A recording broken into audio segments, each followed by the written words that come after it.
Work session meeting to order. First up on our agenda this morning is, or this afternoon is April Holm, Transit Director. Mr. Chairman, may I address the board? Sure. Real quick while she's coming up? Mr. Thomas, Um, or Mr. Adams.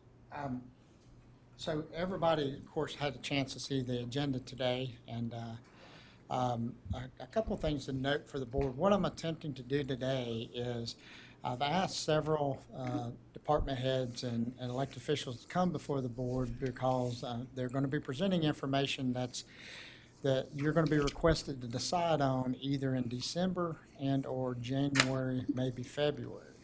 So this board will have other planning sessions to start talking about what your future goals and objectives are. But what I did not want to do, some of these things are time sensitive, and I did not want to show up in the month of January without giving you some type of background information. So again, well, Ms. Alm here, as you know, is here to talk to you about the public hearing that'll be occurring at your next meeting at 12:55 and other information. But you'll see a lot of these other items, again, will actually be coming back before you sometime in January. So that really is the basis and the premise of how this agenda was put together. Thank you, Mr. Chairman. That's all. Good afternoon, Commissioners, Chairman. So the purpose, like Mr. Adams stated, was just to give all of you an idea about the upcoming public hearing that we're going to hold on December 20th at 12:55 p.m. But we wanted to give you a little bit of background on the purpose in that public hearing. And so with that being said, the first paragraph that I have on the agenda memo basically states that the North Carolina Department of Transportation Integrated Mobility Division, and that's a mouthful, handles grant applications with the FTA for mass and community transportation programs. And on behalf of the rural communities, IMD helps to finish up and complete the application for formula grants for 5311 admin, and that is assisting with administrative costs of running a transportation system, as well as 5310 funding, which is for the enhanced mobility of seniors and individuals with disabilities. And so this particular year, this particular program, actually, what I wanted to say was that it also handles capital improvements. Now, previously in October, we came before the board and got the approval to go ahead and apply for 5311 and 5310 funding. But there was a delay in the state contract this year, and so we had to delay asking for our combined capital funding. So what I've done is I've put together a list of what the items are that we're going to be asking for that comes up with the total budget. And so we're asking for $148,384. That's the total amount that we'll apply for. But the local share that will come from the general fund and be in our budget is $14,839. So the components that make up that total project, we are asking for one raised roof van with a lift, the propane conversion for that van, the vehicle lettering and logos also for that van. We're asking for a 13 vehicle camera system and 5 computers for our office. Now, in those items, the van itself, the 13 vehicle camera system, and computers that are being requested, they have met the end of their useful life. And so the DOT gives us structure on what those minimum requirements are. And for an example, the van itself requires 100,000 mile limit minimum requirement for replacement. That helps us because the less mileage those vehicles have, less preventative maintenance. And so, as I mentioned, the local share that we'll be asking for is the $14,839 that will be from the general fund and included in our fiscal year 2024 budget. I wanted to see if you have any questions about um, Jackson County Transit or public transportation that may help and assist with this particular grant. Is this replacing a current vehicle or is this in addition to? This is a replacement and it has met the end of its useful life. It is over 100,000 miles as of June 30th.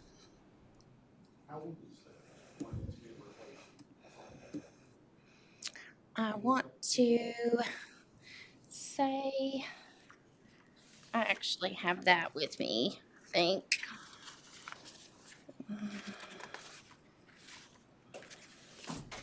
The mileage that it reached was 103.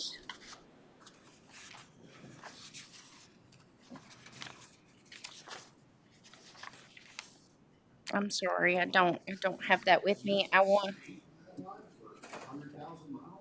yes. This actually changed about 3 or 4 years ago. It used to be a lot higher, and it was also based on age. But now it's 100,000. Again, that helps us with having to provide less maintenance. So, so just for everybody's knowledge, when will this vehicle approximately, when do you think this vehicle will actually be delivered? Typically, after the approval from NCDOT, which would mean your funds would be effective July 1. Typically, it happens later than that, like in August. State funding process. And so we would place our order in the fall, and it would typically come in April or May of 2024. So I'm trying to let you know, we don't get this vehicle next month. This vehicle will be in use quite a while before we actually receive the new vehicle. So I believe when the state reduced the mileage, it was in response to understanding that it takes them, so the process takes so long to actually get the vehicle replaced that, we're talking April of we're not talking about quite a year, but it's, how many, that's quite a few months, right? So, Yes, the process does take a while. Now, for the other items that we have, just for example, the camera system, it requires a 7 year. Um, that's the minimum requirement for replacement, as well as computers for 5 years. I do believe that van is a 2016, but I can confirm that for you later.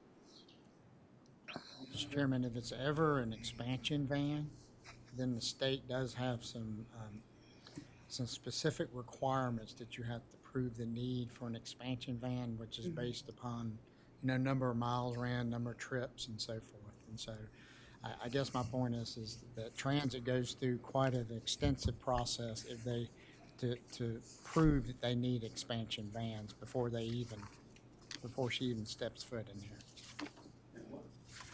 What did they do with that van? Does the state take it back? Actually, during the time that the van is in our possession, there is a lien on the title by North Carolina Department of Transportation. Upon meeting the end of the useful life, we actually then the title is transferred to us, and we have the option of we actually have multiple options.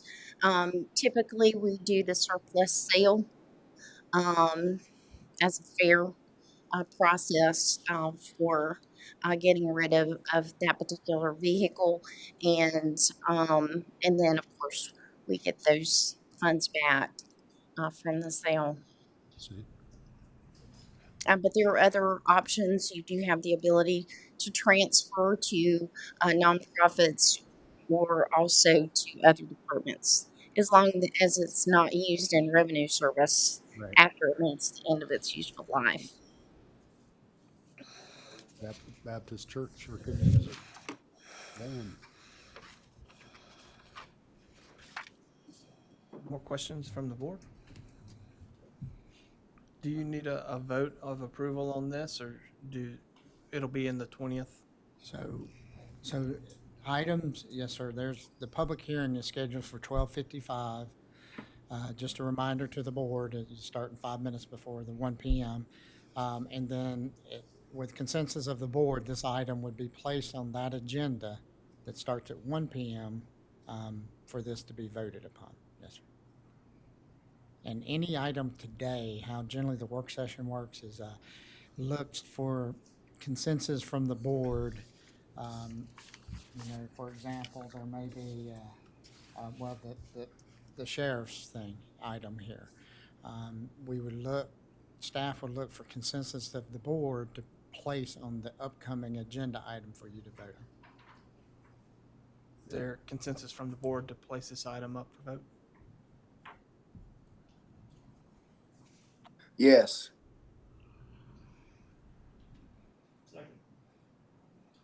Second. We need anything, I mean, when we do consensus, do you need, and remember, this is just really just saying, yes, you agree to, it's not a vote, you agree to put it on the agenda. Is there anything else needed for the record as far as consensus? Okay. So, Thank you for coming out, Ms. Alm. Thank you. I just want to note on this particular item, it is really a great opportunity to have these funding sources for public transit system, especially because for combined capital, our local match is only 10%. Right.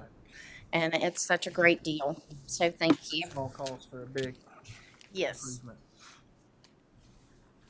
All right. Mr. Ellis is out today, so Michael Hopkins will be helping us out with our next agenda item in Recreation Department. Afternoon, Thank you, Mr. Commissioners, Chairman. Hope everybody's well. Welcome. Thanks for having me. Rusty sends his apologies for not being here. He sent the early morning call out this morning. He said, "I'm feeling a little sick. Can you fill in for me today?" So you know I he's said, not swimming in that pool yet. of course. Be a mud hole right now. But anyhow, I'm just here to give you some updates on some current projects that the Recreation Department has going on. Try to answer any of those questions that I can for you guys. There'll be a lot of information that you'll see, and I think, again, Mr. Adams may pop in and help out a little bit. But first thing on the agenda was an update on the indoor aquatics facility. With that is the planning process for this has been going on since 2017. As you can see from these notes, we presented a lot of information in the master plan. It's from our 2013 master plan to the Board of Commissioners that detailed the need for a centrally located pool in Jackson County. Mr. Adams had presented some pool architect recommendations. We got 3 different qualifications, and we went with Clark Nexen. Obviously, we did a lot of surveys that we used to get ideas on what we would like to see within that pool. We had a large group of key stakeholders for that project: recreation staff, swim team personnel, the senior center, the high school athletic director, personal trainers, recreation advisory board representatives, Safe Kids representative. Pulled many different parents with different age groups about what they would like to see. Some hospital representatives, physical therapy representatives, some handicapped individuals, and they formed a Friends of Indoor Pool Committee to discuss what was needed for the indoor pool. So with that being said, then we met several times with Friends of the Indoor Pool, Clark Nexen and Councilman Hunt Singer to brainstorm some ideas and begin programming for the indoor pool. Mr. Chad Roberson, that represents Clark Nexon, presented to the commissioners an indoor pool update on December 10th of 19. And then on February of 2020, we presented to the commissioners the indoor pool referendum. In March, presented the commissioners indoor pool referendum process, timelines, and costs. Ms. Baker presented the bond referendum resolution to the commissioners in April of 2020. And then in July, Mr. Adams presented bond orders for adoption. Moving on from there, in September, we presented bond referendum questions to the board, indoor pool timeline estimates in November of 20. And then in January 21, Mr. Adams presented bond resolution results and the architect contract. Moving forward from there, on January 19th of 21, certified and approved the bond referendum results. And then Mr. Roberson presented to the commissioners an indoor pool update, and then again presented to the commissioners an updated cost estimate in January of 2022. So with that being said, we can scan on through and look at some of the renderings of what the indoor pool is going to look like.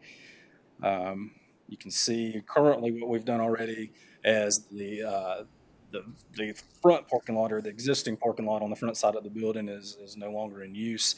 The folks there have already added additional parking in the back. We've relocated the main entrance of the recreation center to the back portion of the recreation center. Obviously, that is a lot less parking than what we're used to. So with basketball right now, it's a pretty full parking lot, and folks are parking everywhere that they can. But we have got access from Coley Valley. They've graciously allowed us to use their parking lot to be able to accommodate that additional parking. But you can see the front side of the building is where the new indoor pool facility will go. Drop-off line, new entrance, main parking. Here you can just see the aquatics addition, the new entrance, existing center, how it all kind of flows together at the front side of the center. Moving to the next, you can see it kind of just shows you where the leisure pool, party rooms, splash pad area, just some of the additional features that'll be in there. Will be some saunas in each of the restrooms. There'll be a climbing wall, changing rooms, ADA pool ramp, spectator area, concessions area, obviously a whole new reception area where it'll flow so you can check in either to the pool or use the existing facility area.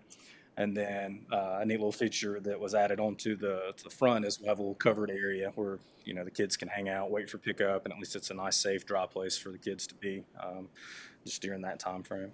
And you can see on the renderings there of what that addition will look like on the front. So it's going to be a beautiful building and hopefully well used for us. Oh yeah, and then on the back side of the building, you can kind of see what this will look like from the back side where the existing playground is at, and that'll be the side facing where the soccer field and the current softball fields are at. So beautiful design there for sure. Next one, we'll show you a picture of the competition pool. You can see the scoreboard on there, nice lighting, but there you kind of see a little bit of the seating area too for the spectators as well. Next one gives you a look at the leisure pool area. You can see, you know, we'll have volleyball, a basketball court. Down at the end, there's a circular area that'll be like a therapy type pool, so you could do some rehab, physical therapy type stuff. Obviously, shallow area for the younger kids, and then not pictured, but in this same areas where there'll be the splash pad features as well for the, you know, obviously for the younger kids to play on. Any questions on the indoor pool portion of this? All right. Moving on to the next is the Whittier Quala project. This project, along with the indoor pool, were the last two remaining projects from our 2013 master plan update that we had that has not been completed. So obviously we've been very fortunate with our past commissioners, current commissioners, just all of our county leadership that we've able to accomplish a lot of goals and provide a lot of needs, recreational needs to the county, and we're very grateful for that. But the Whittier Park Master Plan was created from several open houses and a public survey. From these public engagements, the public wished to see the following amenities: picnic shelter, a playground, bathroom facilities, walking trail, and open green space. And then as you can see here through Equinox coming up with some different ideas for us, they have shown those needs and kind of give you an idea and layout of what those potentially will look like once this project is done. You can see a lot of open green space, and then give you some pictures, some cost estimate breakdowns of what this total project is going to cost to complete, and you're looking at roughly 1.9, a little over $1.9 million to completely do this project in whole. Not only will it serve the needs of the Qualla and Whittier area, but also the Eastern Band of Cherokee Indians being so closely too as well, and hopefully they'll be able to take advantage of that park on that end of the county. Any questions on Whittier Qualla Park? I do want to point something out to the board. Couple of things is, one, the county did been awarded a $500,000 grant from Parks and Recreation Trust Fund that's going to offset that $1.9 million cost. One of the things too, you'll see, I'm working on it as I'm speaking, the location of this land, a lot of good work from county staff and legal in regards to the location of the property itself. See if I can't find it. I can't work and talk at the same time. So is that on your screen? Is the GIS on everyone's screen? So this is the 18-acre property itself. I just want to go back and click back here and look at the overall master plan. If you can see, you see there's this faded trail that goes to the top of the property, and then you can see the majority of the walking trail and amenities are on, I'm going to call the bottom 2/3 of this property. This was intentional because when the county bought this property, as you can see, it connects with Smoky Mountain Elementary School. And when you go out there, actually, this whole top property and this line right here, you can see where we've already divided. This actually flows along a Duke power line that cuts the property in half. And what's going to happen is when you receive a Parks and Recreation Trust Fund grant, it puts a permanent restriction on that property to utilize that property for the park use forever, and so, or for a long period of time. And so what's going to happen is this is actually technically the project area and where the 1.9 million is going to be invested, okay? And this is what's going to be under restrictions. The county does intend to extend some walking trails up through here, but it will not fall. It'll be 100% funded by the county, and the land will not be restricted. Long term, this is so that if there is a significant asset here that's owned by the Board of Education, and if there's ever a need for expansion or any of those items, we have this land available. As far as shelving, what I'm going to call shelving for property, this property really is in 3 shelves.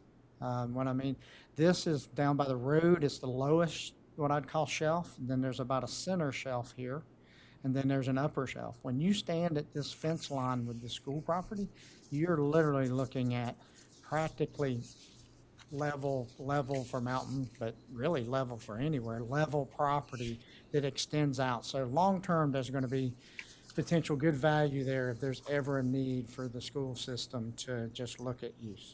So I just wanted to give you that little bit of background area, that not only are we building a park here, but we're also bought property that can help our long-term assets. Very fortunate to receive that large of a Partif grant too. That's pretty rare to receive a maximum amount on a Partif grant. So 18 acres, huh? Yeah, That very, is a big piece, very fortunate for that. especially for being flat. Absolutely. Shelves. Moving on to the Casters Master Plan, Phase 1 splash pad and amenities area. We started working on this master plan in October of 19. Unfortunately, COVID took a little bit of a effect on us there during that. So just during that time frame, we took a little bit of a break and then resumed in early of 2021. The main purpose of the master plan is to provide a plan for the Casters Greenville Recreation Center to become a central hub, in a sense, for recreational activity in Casters Greenville area that's obviously pedestrian friendly, accessible to all, and provides options for outdoor recreation and is well connected to the community. It's a 23.78 acre site. It's owned by Jackson County and is situated along Frank Allen Road in close proximity to the Central Village core.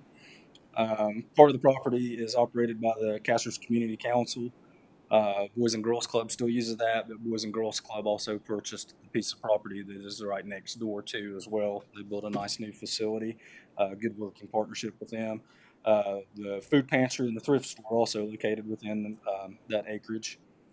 Space for additional recreational amenities is limited in that area. There are nearby properties potentially available for acquisition that could help accommodate those uses, but it's obviously not possible within the existing complex. Stakeholder input was comprehensive stakeholder input, and public engagement process was conducted. Key stakeholders included an advisory committee that provided direction for the vision and goals for the development of the park site, and included representatives from Boys and Girls Club of the Plateau, Visions Health Foundations, Casters Community Council, and the Jackson County Planning Department. After all that, the master plan was comprised of public input meetings and public online surveys. Had 333 responses from for that survey. So as you can see from this project, it's going to be pretty encompassing, but it looks like we want to try to do splash pad, outdoor nature area, pickleball courts, tennis court, outdoor pavilion, some more connectivity within the park too as well. Obviously trying to make it a more park feel in that area and hopefully provide some more amenities. Stormwater obviously was a big issue what we had going on up there with the existing pool off of those side roads. That infrastructure has failed that area pretty bad. So obviously that'll be a big focus of getting that corrected, so we'll no longer have those issues in that area with the tennis courts and the pool as well. Any questions on the Casters project? So, make sure I'm where I need to be. All right. Let me get rid of these address points. Okay. So what we'll do is, I couldn't get this from what was sent printed any better than this. If you're interested, let me know. We'll email you the entire master plan, and it'll have, you'll have a better vision of this. What I've done is I've pulled up on the screen the property we're talking about. The delay in the plan was basically waiting to figure out what's going to happen here with the club. You know, that is relatively new. But we started the planning process basically prior to knowledge of what the Boys and Girls were going to do, club was going to do with this property. And so that's the reason why it delayed about midway through until that was figured out and it's not on this map here, but this is the property we're talking about. Also, to let everybody know at this point, we have acquired architectural services, Equinox Architect and Engineering Services, but it does not include the entire build out of what we're talking about here. What it does do is it focuses on basically this area right in here, which that area right in there is where the existing pool is, these existing tennis courts, this area in here. What it's doing is instead of being the, and this is what we have contracted for design too, so this is what they're putting together. The entire project cost was approximately $1.9 million. At this point, what we're looking to do is we're looking to do site preparation, some hard surface in regards to pickleball courts, also to remove the existing pool and to come in with the splash pad area, and that is projected to be, do you remember? $1,111,000. That's what we're getting designed. And so what this also includes, just let me find it so everybody knows, this is horrible. So what it's doing is coming in and making sure that there's no sense of trying to just peel up one portion of this area. We're coming in and grading and dealing with stormwater and everything in the entire area. We're coming back with a splash pad area. We're also coming back with pickleball / tennis court here, so that since we're removing these amenities, we're at least replacing it with one amenity. And then we're also putting in enough money. There's not a real, we just did it per linear foot, so that 1.1 million, I believe it's 50,000. Is that what it was? $50,000 to try to come in and make sure that we have appropriate connectivity to the rest of this property over here. The remaining of everything is dealing with pavilions and also dealing with connectivity on this side. So just to let you know, that's where the board at the time chose to move, how the board at the time chose to move forward with this project. So the pool that's on there now is no good? The last time, and it was years ago, we have two issues there. One is finding lifeguards. We had an issue with that last summer, okay? And then two is we've been putting Band-Aids on that pool for years, and how many years ago did Victor put that plan together, do you know? That was in 2017. In 2017, we had Victor Lofquist, an engineer, come in and look at what it would take to really, there's several elements of this pool, is what we call grandfathered in. It doesn't have to meet the new regulations, and what would be required to bring that pool fully to code and to just completely fix it. And at the time, it was over $500,000. I believe it was right around $500,000. Now, that's 2017 numbers. So that would be significantly more at this point. So for the type and quality of pool, I think it was decided that it would not be worth investing in that particular pool structure. Meaning, if you're going to build a new pool, you need to dig it out and just.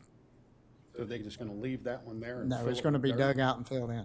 Oh, it will be dug out? Yeah, this is basically where the splash pad area would be. So that's the reason when I go back and look at this area, this would all be removed. All of this will be graded, and we have to deal with stormwater there too. And so all of this would be finished out and graded, and the element, so that's where I go back to this, that's where this is right here. So Right. that's not a pool, that's a tennis court. I got you, okay. And so what we want to do is grade it out, make sure we've got splash pad area, access to restroom, tennis court, pickleball. We want to make sure we have money in there for connectivity for trails and things of that nature. If any of you have seen before, especially when it rains up there, that whole area floods. It floods the parking lot and the fire department area. Fowler Road can't handle what stormwater runs off of it to it. And then obviously that led to a collapse of the pool a couple of years ago, where we had some structural damage and had to release some redo some piping in culvert area, but it's just failed over time, and that whole area will continue to cause damage between stormwater runoff of the pool, running onto the tennis court. This is all just a stair step going down towards the pool too as well, to Yeah. continually causing damage on that area. Is there any, If I may, Mr. Chairman. Mr. Hopkins, would you mention about the attendance, the non-youth group attendance versus youth group attendance on that pool facility, just briefly? Yes, sir, absolutely. Yeah, over the last probably 3 to 4 years, non-user attendance, well, I shouldn't say that. Between the Boys and Girls Club and the daycare that are there, we probably averaged about 30 people a day from that group specifically. Other than that group, we averaged 5 people from the community per day that came in and used that pool. So if you look at that from a cost standpoint, we charge a reduced rate to the Boys and Girls Club and the daycare since they come every day. So you're looking at 5 people, and most of those 5 people would buy a season pass. So from a financial standpoint, continuing to use a old outdated pool doesn't make a whole lot of sense. has DOT addressed any of the runoff issues? I mean, really. With it being a private road, they have Yeah, not. it's a private road. Is there any plan to prevent any of the water damage? Within this new design, it should resolve all of those issues. Okay. Because if obviously we don't want to do it, then Have the same thing happen have again. the same thing happen Yes, sir. again. And so that's the kind of, when I look at this, the splash pad is over here, and that's what I'm saying, when we first started when we first came up with we just took the splash pad numbers out. And that's actually, Mark and Tom, the numbers that were presented at the last February budget planning session. But if you notice, those numbers went from 500,000 to 750 to 1.2. Well, what ended up happening there was we went beyond the splash pad area, started talking about we need to look at this entire area, and then we also need to replace some of these amenities that we were taking back, and that's what drove it from $500,000 to $750,000 to a $1.2 million conversation. But also going back to the point about stormwater, it made no sense to try to just deal with a small area right there. We're dealing with this entire area right here as far as filling it up, managing stormwater, things of that nature. Will there be any additional parking added for this area, for that splash pad? Currently, no, not in this existing plan, no, sir. Will this trail, it'll meander behind the ball fields and over to it? It will. There's an old existing trail that's just chip and seal there, but we're hoping to be able to connect that and make it similar. We've fortunately done a lot of concrete sidewalk to almost completely do what we wanted to do within the park, and this coming spring we'll be able to finish up that connectivity around the rec center, building inspections, and the pond and library, all that, and then hopefully this will finish off that portion of the connectivity.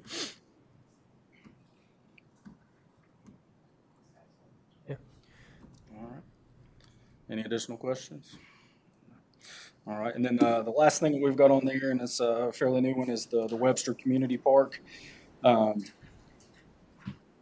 working with the town of Webster, Jackson County Board of Education, to create a small community park in Webster. And that area that we're talking about is where the current Smoky Mountain Girls High School softball field is located. You can see here on the picture Mr. Adams pulled up for us. So as of today, we've renovated the bathrooms, they're ADA compliant, added a water bottle filler station, and installed some benches around the walking trail. Jackson County received a $90,000 grant to construct a picnic shelter with power, ADA compliant parking spaces, and trail to the shelter, as well as protective netting around the outfield and the ball field to protect balls, obviously, from coming in to the public. And then we're currently working on updated prices to come back to the board at a later date to talk about other amenities such as playground swings, picnic tables, and some pet waste stations. So that's just a quick update on what we've currently got going on in the Webster area. So this is the element that will be coming back for discussion with this board. You know, the other two were just updates because those are most recent projects, but this is an element, the $90,000 grant, we believe will cover the shelter. We also need to work on the walkway here in regards to ADA accessibility. And at minimum, once that happens, we have to have netting that comes around on the backside of this softball field so that people don't get hit with softball. Well, there's ultimately conversations about building out a park here and then also some trails back in this area, and that is the updated information that Mr. Ellis is trying to bring together. There's two conversations being held about this park the playground area that will be discussed with this board. One is coming in with our traditional playground packages that you see in several of our parks. The others, there's been conversation about making this into an accessible park, which an ADA accessible park, which creates a larger footprint, and the elements are larger, and you can imagine that it just creates it's a different footprint and different cost. And those are the types of conversations that'll come back before the board, because when we go to look to build this, excuse me, we need to decide, are we going to try to build all of it, or are we going to piece it out and do one little at a time? But that's the conversation that'll come before the board January 5th. Rusty and I've had several discussions about, making a fully accessible ADA playground, and we currently don't have that anywhere within the county, and I think that would be a great site to be able to try to do something like that and provide those amenities to that specific population. So, Now, so the Smoky Mountain still using that field as their softball yes, field? sir, that's correct.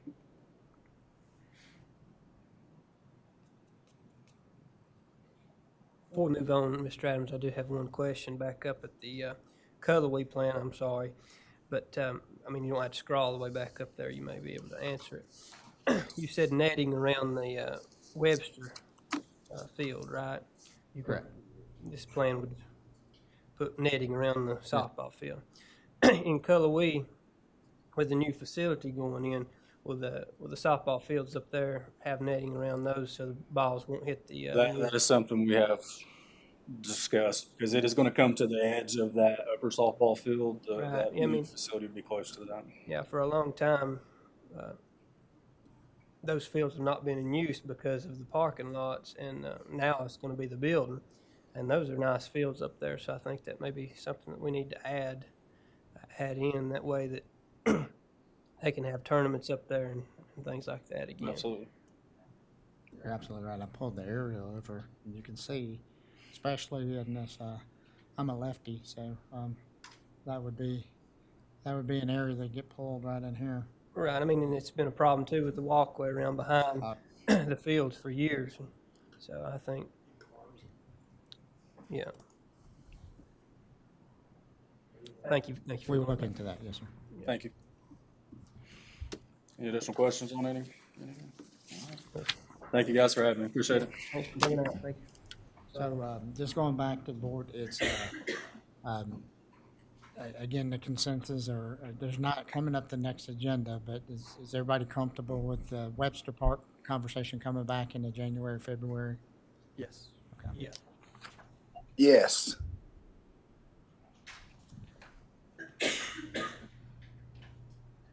Moving on, it's Ms. Henry from Economic Development.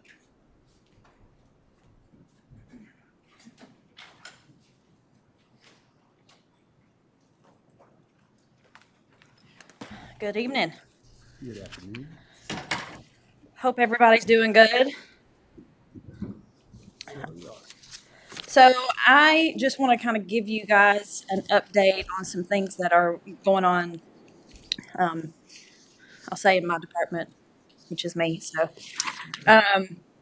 one of the big things that I've been working on over the last year and a half since I started is broadband.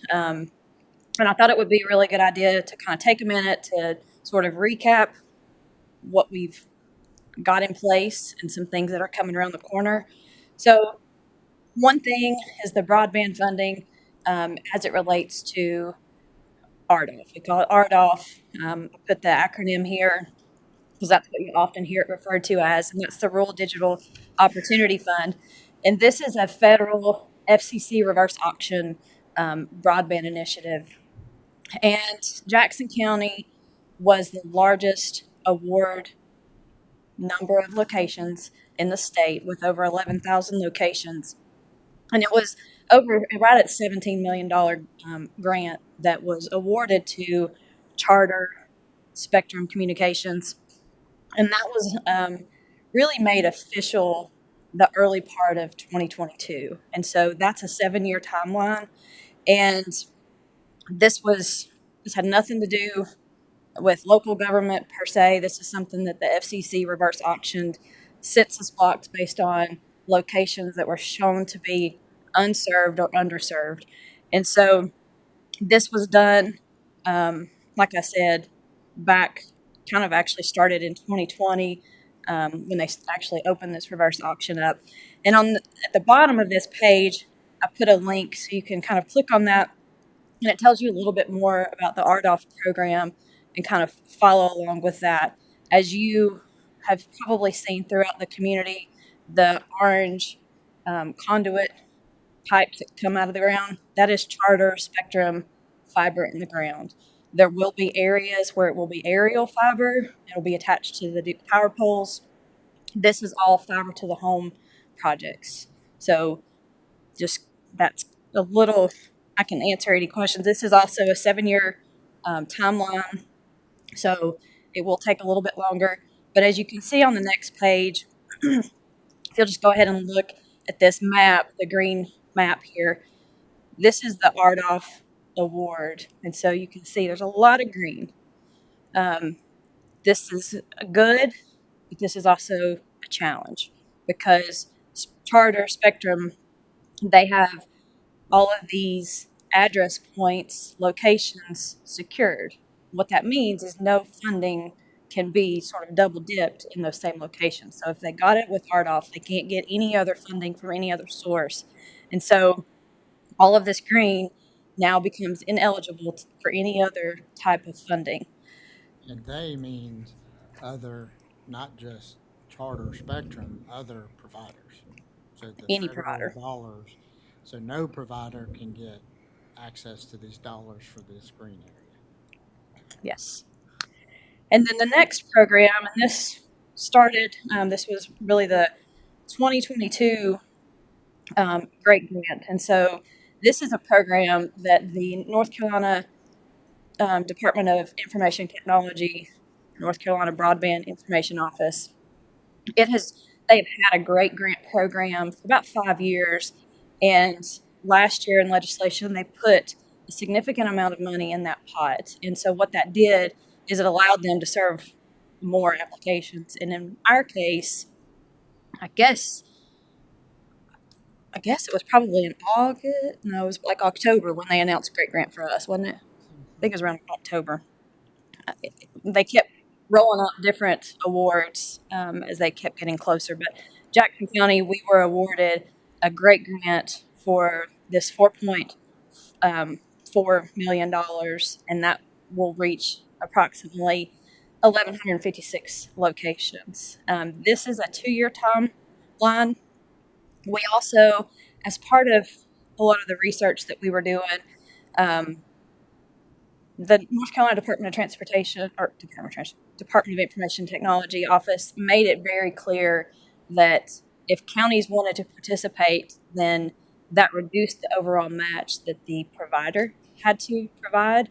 And it really strongly encouraged counties to get involved, but to also use ARPA funds. And so it reduced the overall match requirement. If we did that the total match between the county and the service provider was 15%.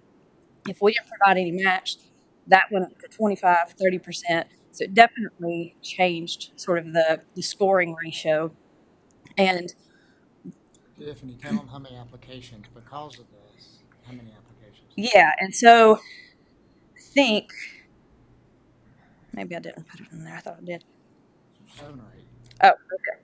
So we had a total of 8 applications submitted for Jackson County through the Great Grant process, and that total amount of applications was over $32 million for Jackson County. We knew going into it that we could not, as a county, receive any more than $8 million in grants, and no one service provider could receive more than $4 million. And so we, after many conversations and meetings with various service providers, they would break up their applications. So like, for example, Optimum, they had 2 applications. Boston West had 2 applications. And then we had several at Frontier had 2 applications. So we had several different providers that had various applications. And that is what equates to 8. So it doesn't mean there were 8 separate providers, but there were 8 applications serving different parts of the county. During those conversations, those early conversations, the previous board elected to provide matching funds up to the maximum amount that we could match, which would be the $600,000 total. So it's $300,000 per application. So Charter Spectrum was awarded this first Great Grant, this $4.4 million. So our match requirement is $300,000 for this one. Now we do know that there is some remaining funds in the Great Grant program, and we have been told that there could be another announcement. Well, there will be another announcement. So I feel like we have a good shot at another Great Grant award for Jackson County. We just don't know. I was really kind of hoping we would have that news by today, but it's still not come out. So there is no further update on the Great Grant. But I did also put a link in here on the Great Grant information, so you can kind of look at that program a little bit more in depth, and I'll be happy to answer any questions that you have. I can tell you on this map down here, the Great Grant, all these red dots are where this Great Grant application was awarded. So it was really more in the very northern end of the county. Sandy, those are all the spots that the RDOF does not cover, correct? Correct. Okay. Yeah, if you overlap them, it hits right in the center points of those gaps in the green map that you. Okay. And we left the layers, so the white is sort of the main roadways, and then of course the quality boundary. We kind of carved that out just a little bit, so you can kind of see where that sort of comes up to the border there. Does anybody have any questions on the RDOF, the Great Grant, before I continue? So the main thing that, that bullet point, partnership agreement forthcoming from NCDIT.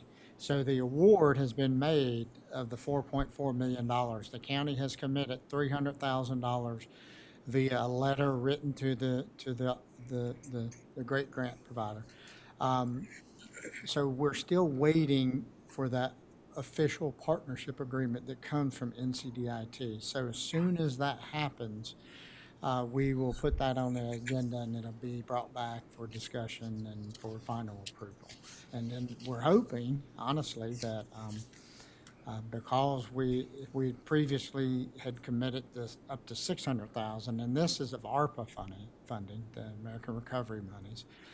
We are truly hoping that they will come back with another grant award to one of our providers that applied, and then that way we could get our maximum amount awarded to this county, which is up to the $8 million. I hope that happens. So. Yeah, and we won.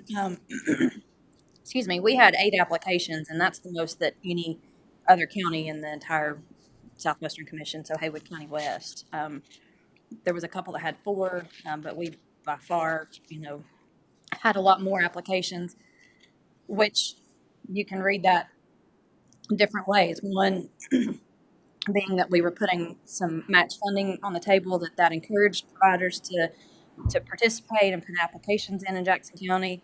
It could be that we're easier to get to in some areas than some of our farther western counties. It could be that we have less locations served. And We're behind, for sure, in Whittier. well, I mean, the entire western part of the state is, and we know we have challenges here in the western part of the state, but the eastern part of the state is, and really, topographically not the same, but they are challenged in a really big way. So we're very similar in a lot of ways that I'm learning through these service providers and some of these conversations. Does the NC broadband survey impact where Yes. they're serving? Yes, and so that we'll go ahead and talk about that. So on our homepage, I'm just going to go ahead and click here so you can kind of see. On our homepage, this is the broadband survey. So I would strongly encourage you, if you have social media, if you have a way to communicate this to people, encourage them to take this survey, because this survey really helps the providers know who has service, who doesn't have service, what's the quality of that service. So it's not just about saying, I think this is where a lot of people are not helping us tell the full story, in that I have internet at my house, but it's not great, but I have it. And that's not what we're after. We want better. And so a lot of times people think, because I have it, I don't need to take the survey because I have it. Correct. Well, the new regulation from FCC, federal government, state government, is really encouraging that service to be 100 megabytes per second symmetrical. So download, upload speeds. We know that a fraction of Jackson County has that. And so it's really important for them to take this survey, because it does a few things. One, it helps us pinpoint that address because they need to take it from home. It does a speed test. It also helps with cell phone service. They can say, do they have cell phone service at their house or not? So that data is really important. And as I go down to this next part, you can kind of see how this will continue to be even more important as we move forward. So, coming off of the heels of the Great Grant, there is a new program that we refer to as the CAB program. It's that Completing Access to Broadband. It's another North Carolina grant program, partially funded with some federal dollars. And this is a program that allows the counties to be a part of that conversation. Because these other programs that I've mentioned before, the service provider says, this is where I want to go.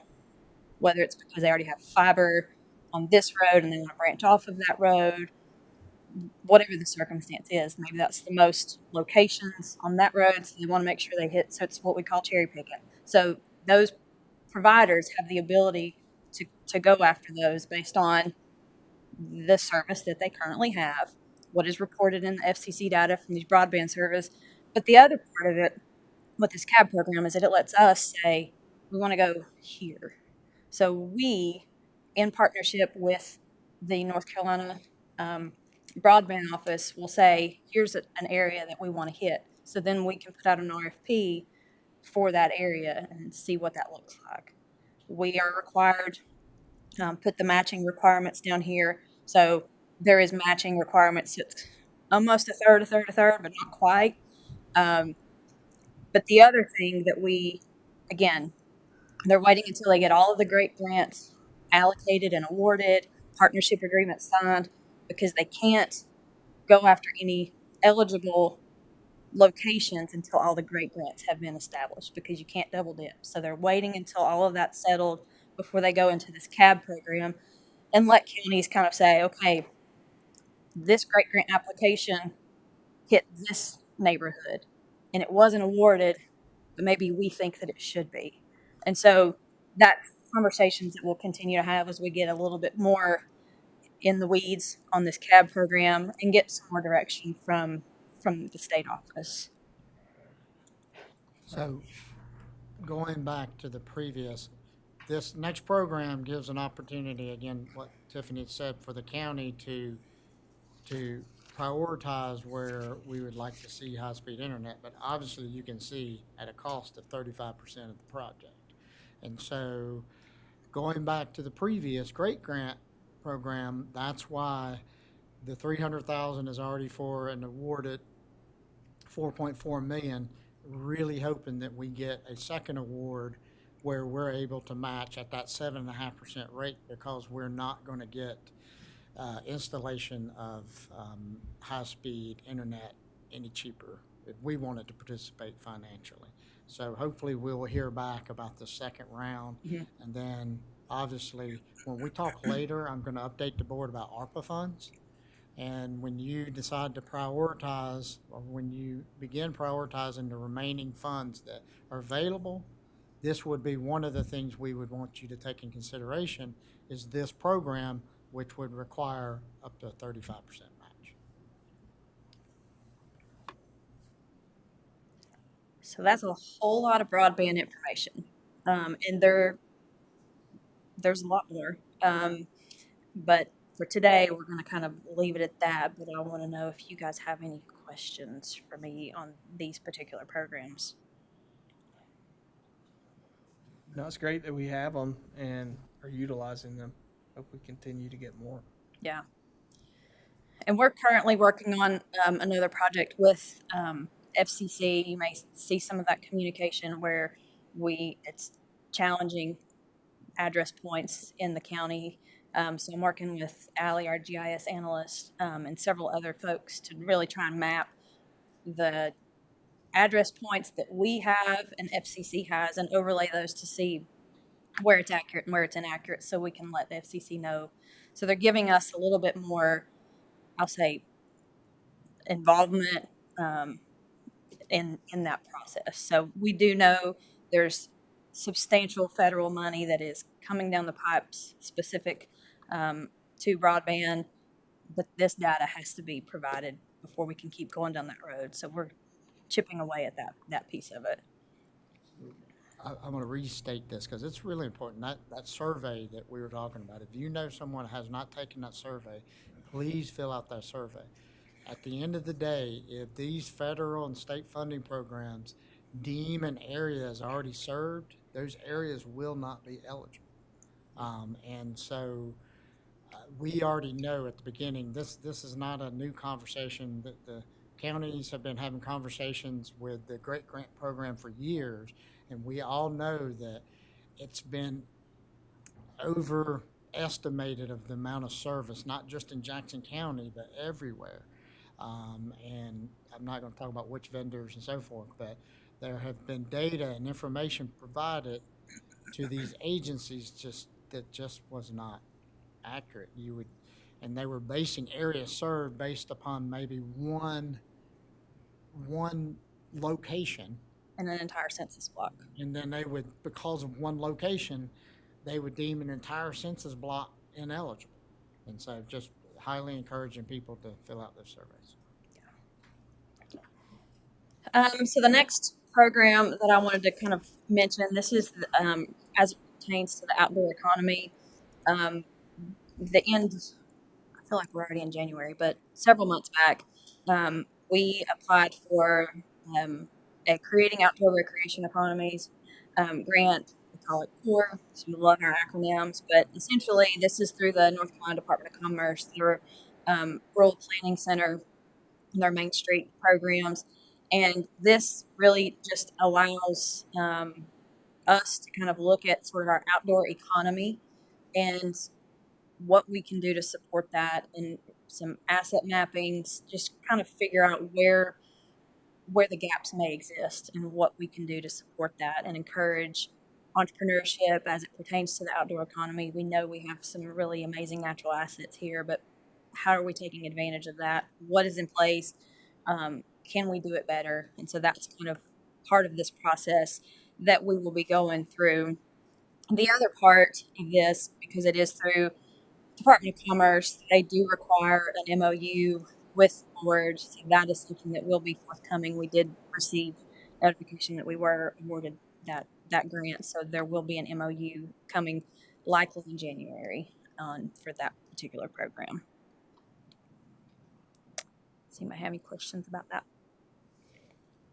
So then the next two are just really kind of good news updates. So actually, the end of last week on Thursday, it was officially announced that American Sewing, it's a textile manufacturer just behind McDonald's on Harold Street. It had, they really were looking at expanding their existing facility, and they just kind of, they actually reached out to me to see if I had any idea of some space that they could utilize because they needed storage temporarily. And so one conversation kind of led to another. And so last week, North Carolina Department of Commerce awarded them a $60,000 grant for expansion of their existing facility by about 12,000 square feet. And they'll be adding 12 full-time jobs. And these are permanent jobs. And there's actually going to be 36 employees, but the Department of Commerce has specific wage requirements and benefits requirements. And so that's where 12 jobs are tied to this grant, but the expansion itself is 36 jobs, and thought that was really important to make sure that you knew that. This is also over $2 million of investment from this business here in Jackson County. So we're really excited about this. This is the first building reuse grant that we've had in Jackson County, so very excited about that opportunity.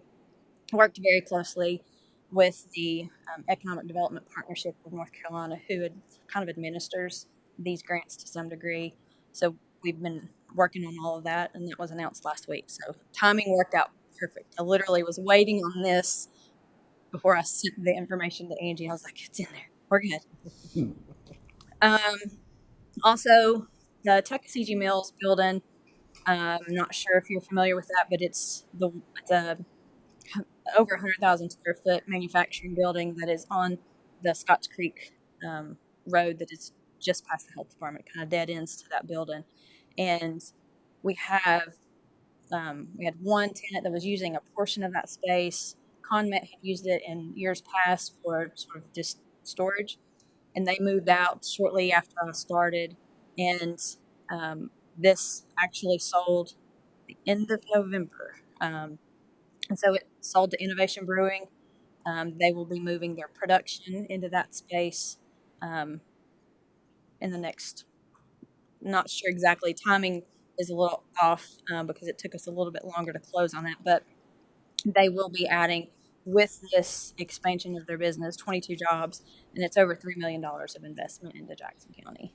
And it was county owned, so now it's put back on the tax record. So, and that, I did also, so just in case, I think Angie's going to be talking about this a little bit later, but I do have a business and industry advisory committee, and I will be having 2 vacancies. I have 1 current vacancy, and I will be having 1 more by the end of this year. So I can provide you with recommendations if you so choose, but I'll let Angie talk to you a little bit more about that later.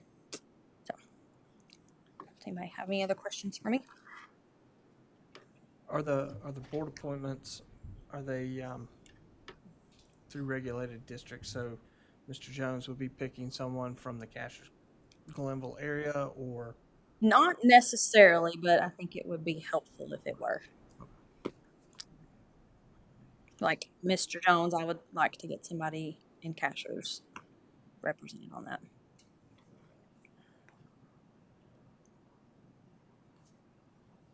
Questions from the board? Okay. Thank you. Thanks.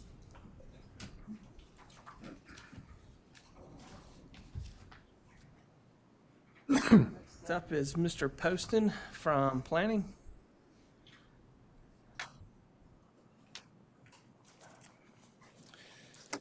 Got 4 extra minutes. 4 extra minutes. I'll put those to good use. Oh, good afternoon, commissioners. Today, a couple, just some updates with work to our Unified Development Ordinance, and then a grant opportunity that we'll need some input from the Board of Commissioners to move forward. So I'm here to talk about 2 different projects as a word update, what the planning department is currently working on, or pieces of what the planning department is currently working on. The first piece to that is going to be Unified Development Ordinance. In 2019, we adopted a Unified Development Ordinance, and we did that because prior to that, we had 21 separate ordinances that helped us manage growth and development in Jackson County through development regulations and land use regulations. We have 3 regulated districts: Cassius Crossroads, the 441 corridor in the Whittier community and Qualla boundary area, and then the Cullowhee community, which is our most recent one. Add to that about 18 other ordinances that dealt with different aspects of development, from industrial development to wireless technology and communication. It really became too much to administer 21 different ordinances, so we did a UDO. And what that did is that we call it a framework document. It's basically formats everything into one complete document, and that's how we regulate and manage development in Jackson County through that document. We have a couple. What we in the planning department are charged with is to maintain that document and keep it relevant and make sure that the regulations are meeting the needs as they evolve over time in Jackson County. So we have a couple projects that I'd like to just let you know where that we're kicking off, and some things that will come before this commissioners as a body in the new year for consideration. The first project's in the Cassius regulated district. That did as our first regulated district that we adopted in 2003. Those ordinance, we've made modifications to those regulations over the years, but what we found is through a lot of community engagement that those standards no longer reflect the community that Cassius is today. And so the project that we put in place and worked through during the last budget year, the current budget year, the planning process, was to rewrite or recodify the entire regulated district standards to meet the needs of Cassius as they find themselves in this time. We do that based off of a couple documents. We have in 2018 we adopted a Cassius Small Area Plan, which gives the community an opportunity to really discuss how Cassius is, what its current state is, and what we believe the future of Cassius is, and how do we match our regulatory documents to the vision that we have in moving Cashers forward. And then last year, with the help of the chamber, we brought in the Urban Land Institute, which is a nationally renowned organization that works with communities on development concerns and issues. They brought that group in, made up of some national experts, to come in and have another community conversation and discussion and produce some recommendations.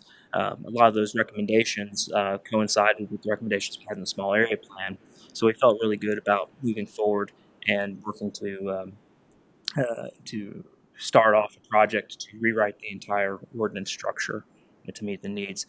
We staff worked with our chair and vice chair and the county attorney of the Cache Planning Council chair and vice chair and the county attorney to create a selection committee to identify a provider, a contractor or consultant to help us recodify that ordinance. And we've recommended Code Right, which is a group out of the Raleigh area and Chad Meadows, to help us with that project. And that was a recommendation from the selection committee, which was a unanimous recommendation. We're working to put that together, and that project we believe will start kicking off in January. Take about a year to complete. The process is designed into about 5 different steps or phases. Most of those phases include community involvement and feedback. So throughout the process, we'll have checkpoints for the community to be involved. And then ultimately, it would come to the Board of Commissioners for consideration and adoption through a public hearing process. The next set of amendments that we're looking at and changes comes through the county's planning board, and we've been working on these for about 6 months. The first one is looking at some campground. Oh, excuse me, I got the wireless ones first. Wireless communication rewrite. We have regulations about how new towers and facilities for wireless communications get erected and built and constructed, and what processes those have to go through. Right now, it's a very rigid process we use called special use permit process, which usually comes to the Board of Commissioners. And when I say it's a rigid process, the quasi-judicial nature of what is called is very much, imagine more of a court setting than a public hearing setting. And so it's a very regimented process that's called out through case law and statutory requirements. And what we found over the last 5 or 6 years is when we bring these applications to the Board of Commissioners, we don't see a lot of community pushback. We don't see a lot of people taking advantage of the process. And what we normally get are calls asking when their service might improve. And so we've kind of taken that in delight, and we're going to we started working on some amendments with the planning board to make that more of an administrative function, meaning that staff will take a look at all the technical details like we do today, and look at an administrative approval process, which would streamline the approval process for those towers. In doing that, we'll have to rewrite kind of the whole ordinance based on administrative approval, then a board approval. So we've got some things we've got to do within that document. The other change that we're going to propose is that we allow tower height to exceed 180 feet and allow tower height. We request that you guys consider allowing tower heights up to 199.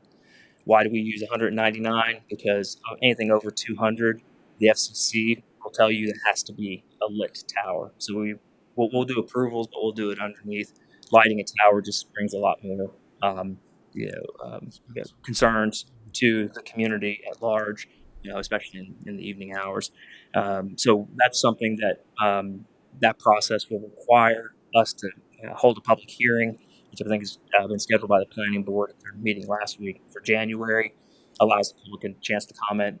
You'll get a recommendation from the planning board, and at that time, if the commissioners can wish to consider that, there would have to be a commissioner-held public hearing and consideration by that board. And the last more immediate type of project we're working on again with the planning board is developing some regulations and standards for campgrounds. We are seeing a lot of requests and establishments establishment of new campgrounds. The county heretofore hasn't had any regulations regarding campgrounds. Manufactured home parks, we do have some regulations for campgrounds. We don't. This is identified through a group we call our Plan Review Committee. It's made up of staff members from the Planning Department, Environmental Health Department, the Code Enforcement Department, Environmental Health, Economic Development, County Attorney, and some other partnering agencies. And that group of staff is able to sit down on a monthly basis and kind of go through all the different development projects we have, so that we all understand, hey, where are we at in this project and what do we need to account for from several perspectives. This is something that came up in one of our meetings, is that there's a lot of concerns that we have regarding campgrounds. One of them is that while most people consider campgrounds to be a temporary type of recreational living space for a week or 2 weeks or a season, I think what we recognize is that in some cases that becomes a lot longer term housing solution for folks. Well, with that also comes some concerns from our 911 addressing folks. How do we get people to these campsites? Our environmental health folks that say, there's not any other bathhouse facilities. There's not any laundering facilities. You have a creek running right by that, or a stream or a river. We start to see impacts of that if they're not certain amenities or things done based on the size of it. So what we're doing, working with that group, and then working with our planning board, we're going to come back to the board of commissioners with some recommendations about some standards we believe would be reasonable to help, not only protect the surrounding community, but also protect those folks that will be using that facility, with some development standards, including our emergency management access, road designs, things of that nature. And how people get in and out and around. Again, the planning board has called for that public hearing in January. Once they make a recommendation to the board, it will come to the commissioners, much like the wireless communication, to hold a public hearing and consider those in that forum. So that was a real brief outline of what the Planning Council and Planning Board are doing. Are there any questions from the Board of Commissioners? On the wireless towers, Yeah. change that to just an administrative approval. Does that eliminate the public's ability to come in and express their concerns? So this is and county attorney would probably state this a little better, but the quasi-judicial process, that's not really a public hearing. So not anybody from the public can come in during that hearing process and speak to it. You have to have what they call standings. You have to meet the legal definition of standing. So typically, but not always, it's usually your surrounding property owners or somebody that can show they have a special damages by the project. So if the likelihood is that if you lived in Whittier and the project was in Cashers and you came, I want to keep speaking to this, they'd probably have a hard time showing they had standing. So it's not a true public hearing. It's just done in public, but so it's just it sounds like a real small difference, but in practice, it kind of it's a public meeting, but not a public hearing when we have those meetings. But yes, this would eliminate that process from occurring.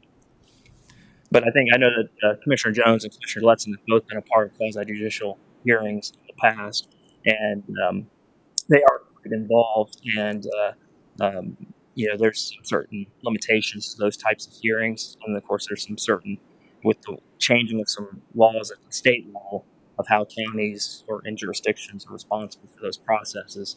It leaves us looking at other options to mitigate those concerns based on how the state law has changed over time.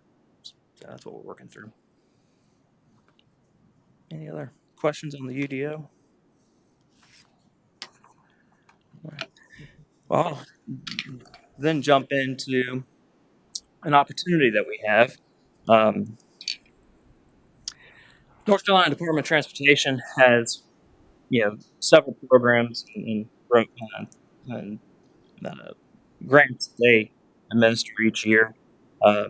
They have found themselves with some funding, combination of funding from the federal infrastructure bill, and then some state dollars that have been put into planning for sidewalks and pedestrian trails and paved trails. And but they gave us a real short time frame. They said, "Hey, can you get these into us by January the 9th?" Which in a grant cycle is really short time frame between Thanksgiving and the Christmas holidays and winter holidays. So, what this opportunity is that feasibility studies help us determine not just, hey, I'd like to see a trail, or I'd like to see a sidewalk here, and you put a line on the map, and that's identifying that there's a need. The feasibility study helps you develop that project into not quite shovel ready because you haven't done the final engineering, but it gives you a product that you can go after and hunt funding for these things to get done. And right now, what we're experiencing through some of these federal dollars coming down, some state dollars are coming down, is that there are some opportunities coming up to fund some of these projects, but you have to have a shovel-ready project. So this is really part of our ability to create a project pipeline. And we start with, in 2021, we completed a Jackson County Walk, which is a pedestrian, pathways and sidewalk grant for study and planning study to identify where we needed to expand our pedestrian networks and how do we get to the places that connect communities to our assets. And through that process, we come to you with a couple projects in mind that we'd like to talk to you about for this paved trails and sidewalk feasibility study grant. The first one is in the Cashiers community. We'd like to submit a project on Highway 64 from 107, the Crossroads area, back to Ingalls. There have been some groups, and Cashiers have been very active in promoting trails and sidewalks in Cashiers. A lot of their first projects have started on the west side of 64 and the south side of 107. This would be going in the opposite direction. It's a feasibility study program. The second one that we'd like to submit is here at Fairview School Road, or Fairview Road, where the school is located, from 107. Part of what we'd like to do through they've identified in several of our planning documents over the years, we'd really like an opportunity to connect our schools with the communities they serve. So anybody that ever had the opportunity to walk to school, ride a bike to school, those are the types of things that when feasible, we'd like to work on as goals. And this particular segment would connect into the 107 sidewalk system that already exists and try to find a pathway back to Fairview School. And that would connect Smoky Mountain, Fairview, and the Webster Silva community as that sidewalk system gets built out. Why do I bring this to the Board of Commissioners? Because part of the application process, they request that the Board of Commissioners adopt a resolution of support. This grant does not have a match requirement. They'll certainly accept them, but we're not going to propose a match requirement. So this is just, we're going to throw this application to them, and if they fund it, then it'll be funded 100%. DOT will actually manage the feasibility study process. They would assign one of their on-call consultants to work with the community to create this program. And the program would include identifying the preliminary engineering, where's the pathway supposed to go, what properties would be impacted, what type of right-of-way might be required. It also would include a community engagement process throughout that would run as a part of the overall process to help engage the community and let them know why and try to get input into that process. So my request simply for the board today is if there's a consensus that we would need it in January, the resolution not by January 9th, but in the January meeting. If there's a consensus, that's something that the board would like staff to continue to pursue, and we can certainly do that with the understanding that this body would need to approve a resolution support probably in the month of January. Any questions from the board? I believe is there a consensus that we need to proceed with this grant? Mr. Chairman, may I make a comment? Yes, sir. With the future RPO on 64 and 107 intersection and some other ideas, I do have consensus, but I'd like to have some dialogue with you about those future or potential road projects in that area. Yes, sir. Thank you. So, and this would be separate and apart from any other projects that are already out there and outstanding. All right. Thank you. Next up, we have Ms. Winchester, clerk of the board. Have the floor. So the first list that you have just shows the appointments that are remaining for 2022. Some are vacant, and some will expire before the end of the year. In the middle of the list, it shows appointed by. Some of the appointments are commissioner specific, some are at large. And then if you go over to the end, applicants available or recommendation, I have received some applications and some have went through the background process, and I've put those in your baskets for review. And I'm working with department heads and some directors on recommendations on reappointment, or if they have recommendations for new appointments. And then the second list is just a heads up to you of what's coming up for 2023 for expiring appointments.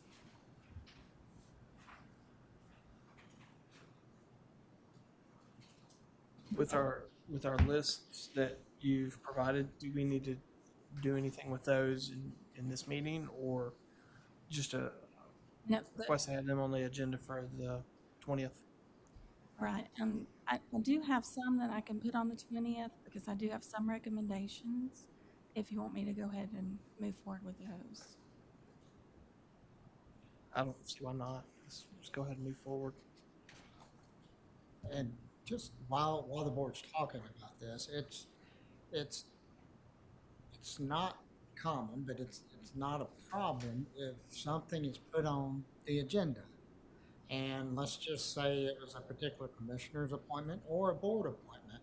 And Tom, you and Mark know this, that if you as a board member would like to research it a little bit more or need a little bit more time, then generally it's never been a problem just for a board member to say, oh, I need a little bit more time, and then the whole board says, okay, I agree, and you just table it and move it on to the next agenda.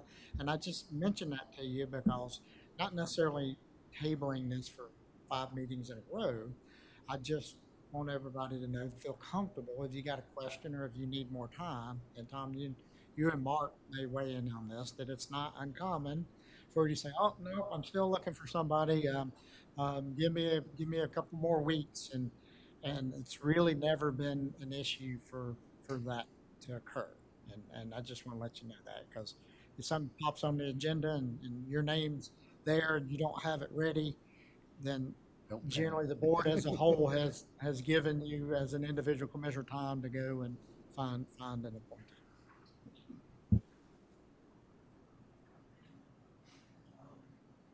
Good to continue, or does anyone need a break? Can we take a break? Yes, sir.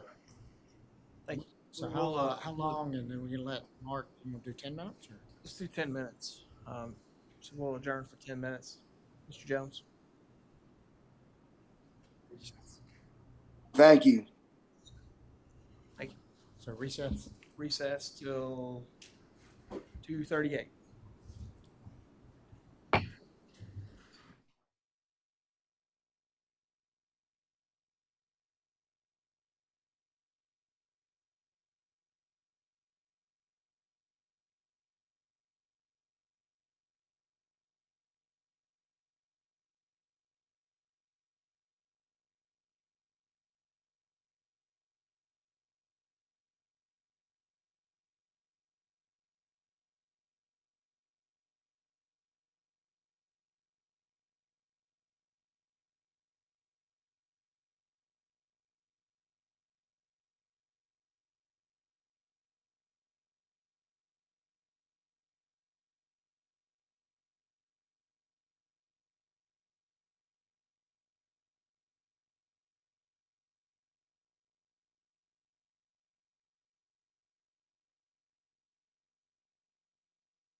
Call the meeting back to order. Mr. Adams?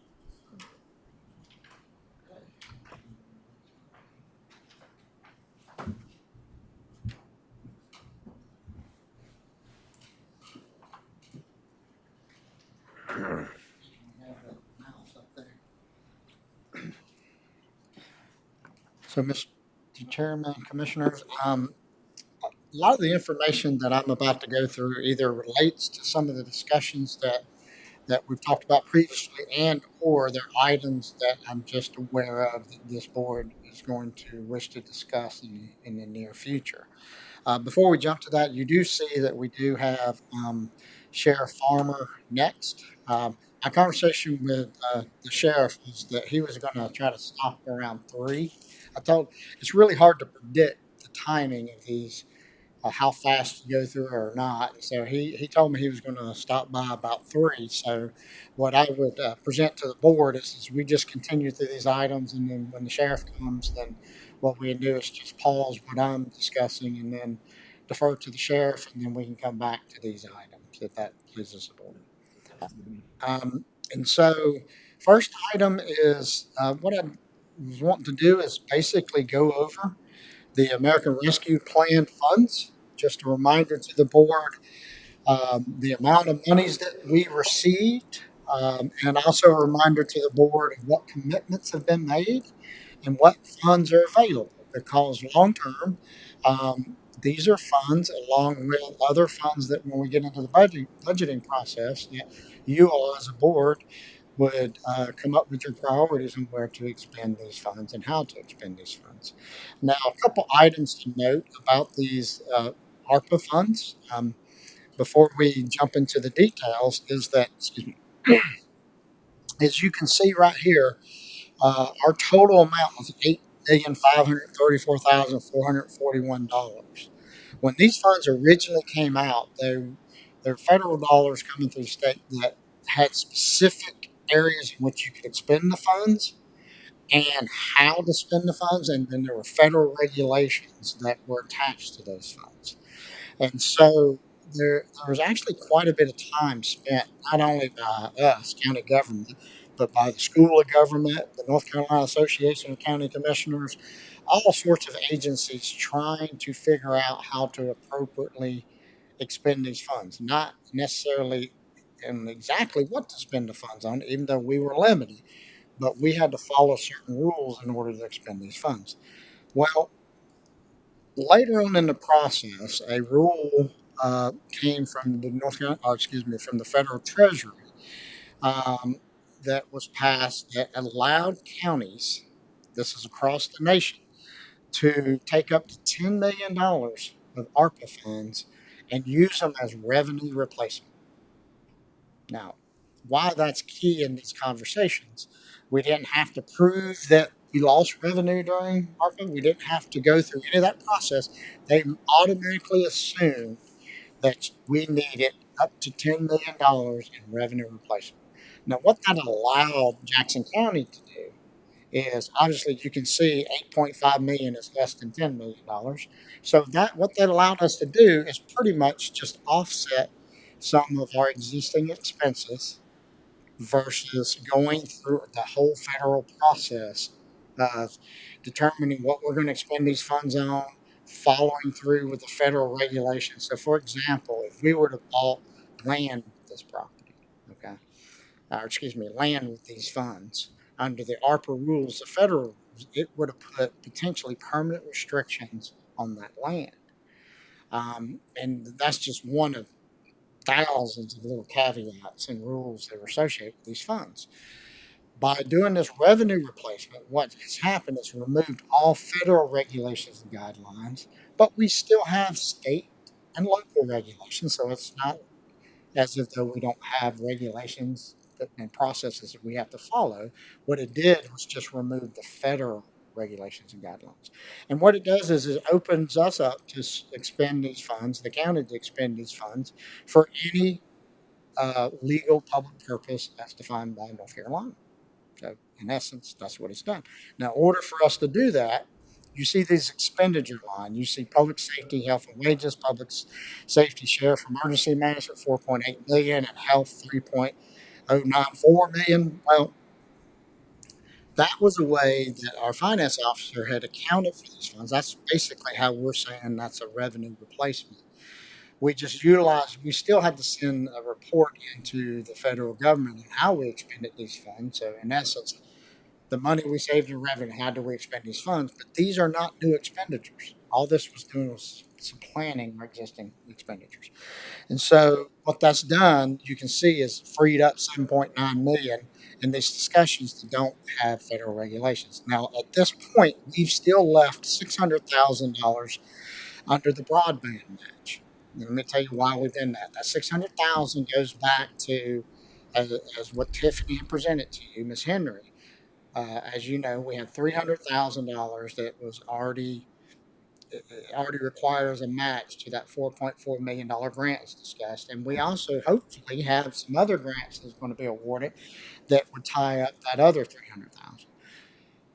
Since I haven't seen that agreement, that 7.5% or 15%, of 7.5% us and 7.5% the provider match required to these funds was based upon us using ARPA funds. But what I haven't seen truly is how they've defined ARPA funds. Is it truly ARPA funds like from the federal government? This is all an accounting conversation. So do we need to still count it as ARPA funds, or can I do it as general fund dollars? And I'm waiting for that agreement to come before I recommend to you how these monies need to be spent. So all that is an accounting. And if you're wanting to still utilize that $600,000 for broadband grant match, then this is not relevant to the use. It's just irrelevant to how we're accounting for these funds. Okay. So as you can see, that accounts for the 8.5 million. So if you go back down, you can see under revenue replacement funds, there's the 7.934 that's available for general expenditures. So what has been committed at this point is $2,174,497.50, and this is for matching funds to a Dogwood grant that we received for these expenses. That was to go for planning for the homeless shelter. So there's 62.5 of these ARPA funds and 62.5 of Dogwood grant funds. Planning for the domestic peace shelter, 62.5 on our side and 62.5 on Dogwood, and then construction, $2,049,497. You'll see later on we're going to talk a little bit more about the Center for Domestic Peace, and I can talk to you about those funds. I can tell you the planning side for the homeless shelter has been very minimal. How much was that? Do you recall how much that contract was that we reimbursed them?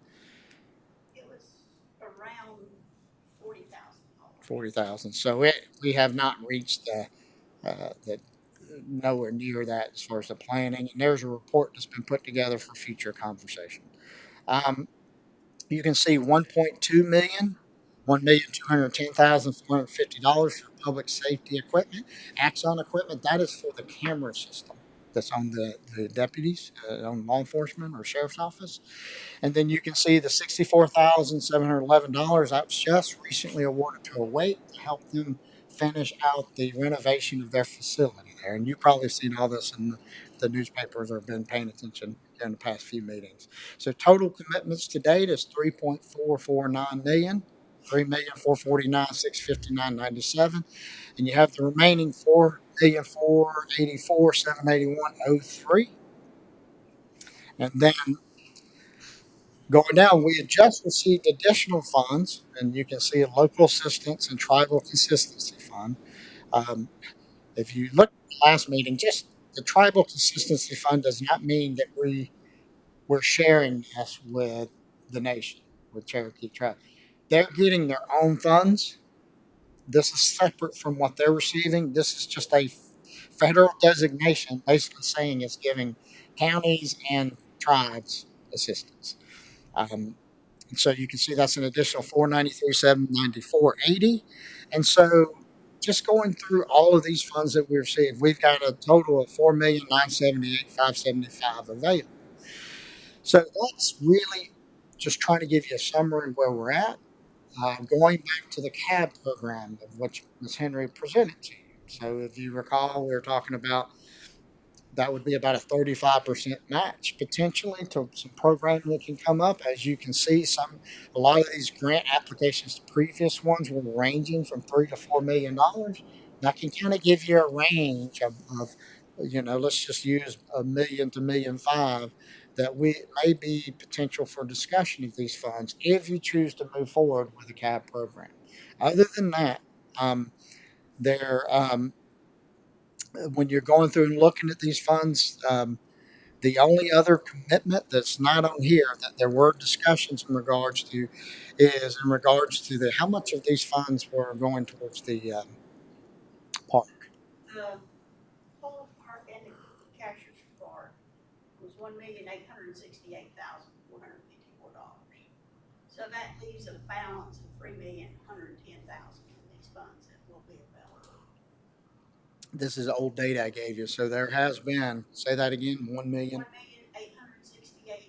$1,868,454 to the two parks that we talked about earlier. And the balance is $3,110,021.83. Apologize. Other funding for those parks, we had a transfer from CPR fund, which is Conservation, Preservation, Recreation Fund. That amount was $756,762. So I'll revise that and put in your boxes that 1.8 million from this so you can see the ARPA funds.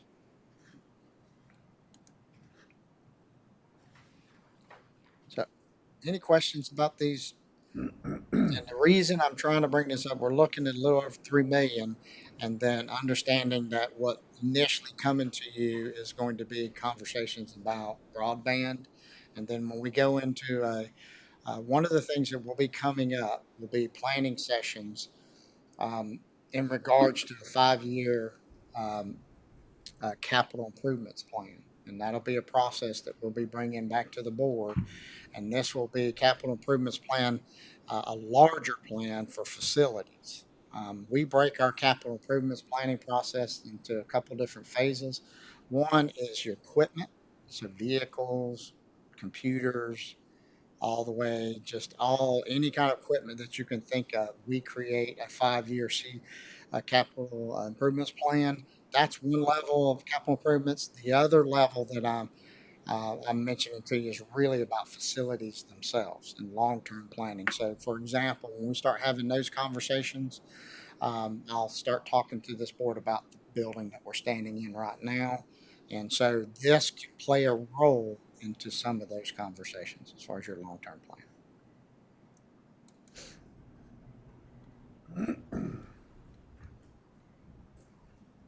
Okay.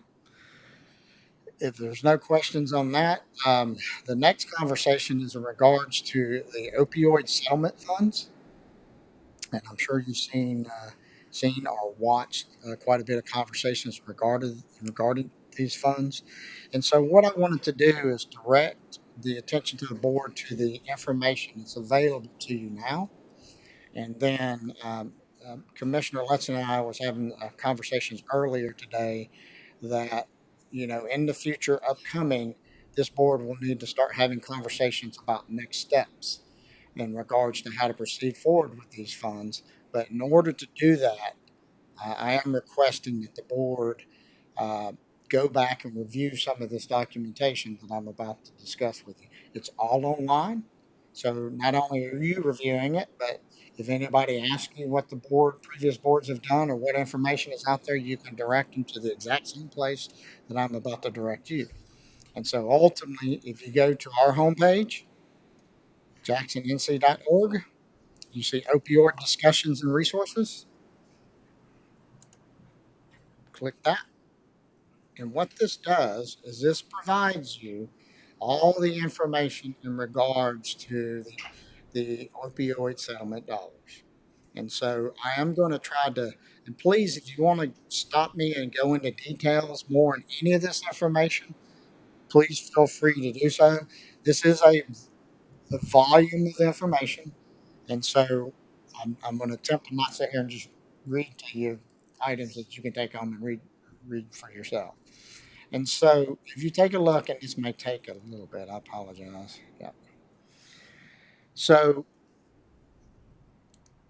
if you take a look at what I just clicked on while that's loading, this is what was presented to the Board of Commissioners on August 9th, 2022. You can see that you can go and look. This is the agenda link. And if somebody wanted to go watch the video, they could watch the video. But this is particularly the information. And the reason I am wanted to point that out to the board is this particular link has all the information that you need initially to understand what the settlement dollars are, what the amount of monies are, and what the funds can be expended for. Because ultimately, as you're aware, this is a national settlement, as you may be aware, a national settlement through some lawsuits that was administered through the state of North Carolina, in which Jackson County, the counties in the state of North Carolina, received approximately 85% of these settlement dollars. And all of this is in this information. But in order to receive these settlement dollars, the counties had to go into what's called a memorandum of agreement, an MOA. And that memorandum agreement specifies what these funds can be spent on, and basically breaks it down into two categories, what they're calling Category A and Category B. And these are items that I'll just quickly go through. I'm talking while this thing's downloading. All right. So if you go to that link, what you have here is you have a table of contents of all of the information. What are opioid settlements? What are they about the opioid settlements? The 18-year payment plan.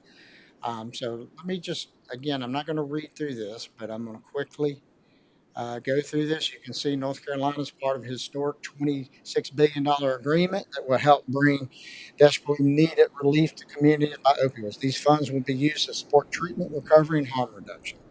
If you go down and look, it gives you a little bit more information. On July 2021, Attorney General Josh Stein announced a historic $26 billion agreement.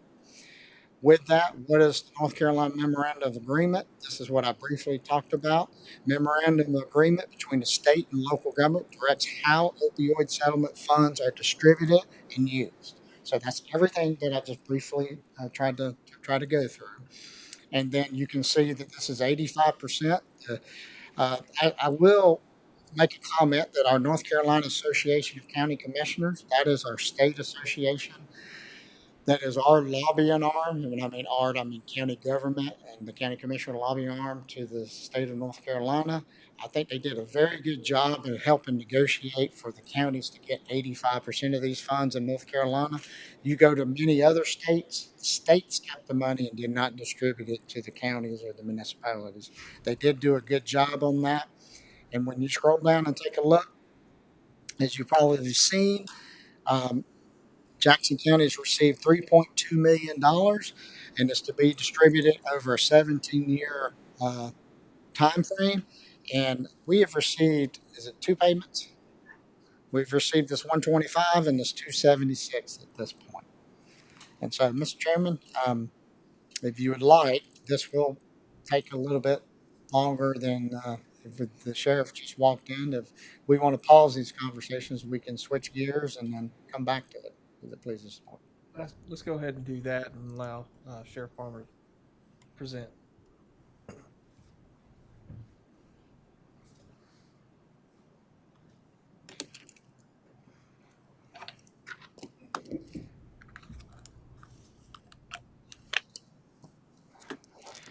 Sheriff, how are you, sir?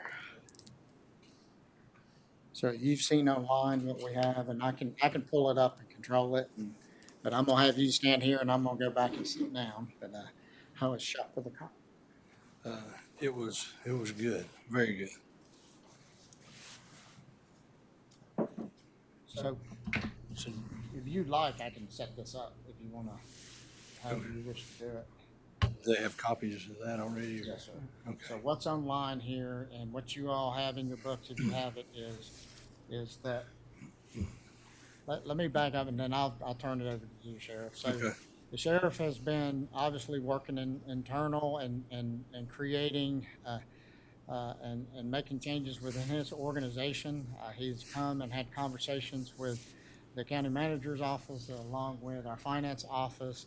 And what is being presented to you today is the sheriff's request as far as reorganization of his departmental structure. And so what is in front of you right now is two documents. One, as you can see, the top left, it says original. And then the second one is the December 20th date. So what this is the original is his current organizational structure. So let me go through what we're looking at. County has a grade plan in which we basically rank positions in accordance to functions and then also responsibility. What you're looking at here is just the sheriff's position. Jackson County has a much larger grade plan that includes these positions and all other county positions. But in order for us to have a conversation about the sheriff's office, we've pulled all those positions out and we're only showing you the sheriff's department here. You can see the grade plan, administrative assistant. You see the number of employees in that position, one. And then you're seeing this new grade is when we made, this has nothing to do with what we're talking about today. This is when we went through the salary plan adjustments. And then you can see the minimum hourly rate and then the range for pay. And this goes all the way down. Obviously, you can see if you jump down to grade 20, you start looking at detention officers. The sheriff has 15 detention officers. You can see detention officer security, one of these, and 18 employees in that division. I'm not going to go through everything, but you can see that's self-explanatory. At the bottom, you can see there's a total of 85 positions in the sheriff's office. So when you scroll down to the next, ultimately what you're looking at is the requested changes in the organization. And ultimately, and Sheriff, I don't mean to speak for you, but I'm just going to jump through this and then y'all can talk about it. When you look at it, there's a few changes. And so the few changes are, and this is so much easier when it's side by side.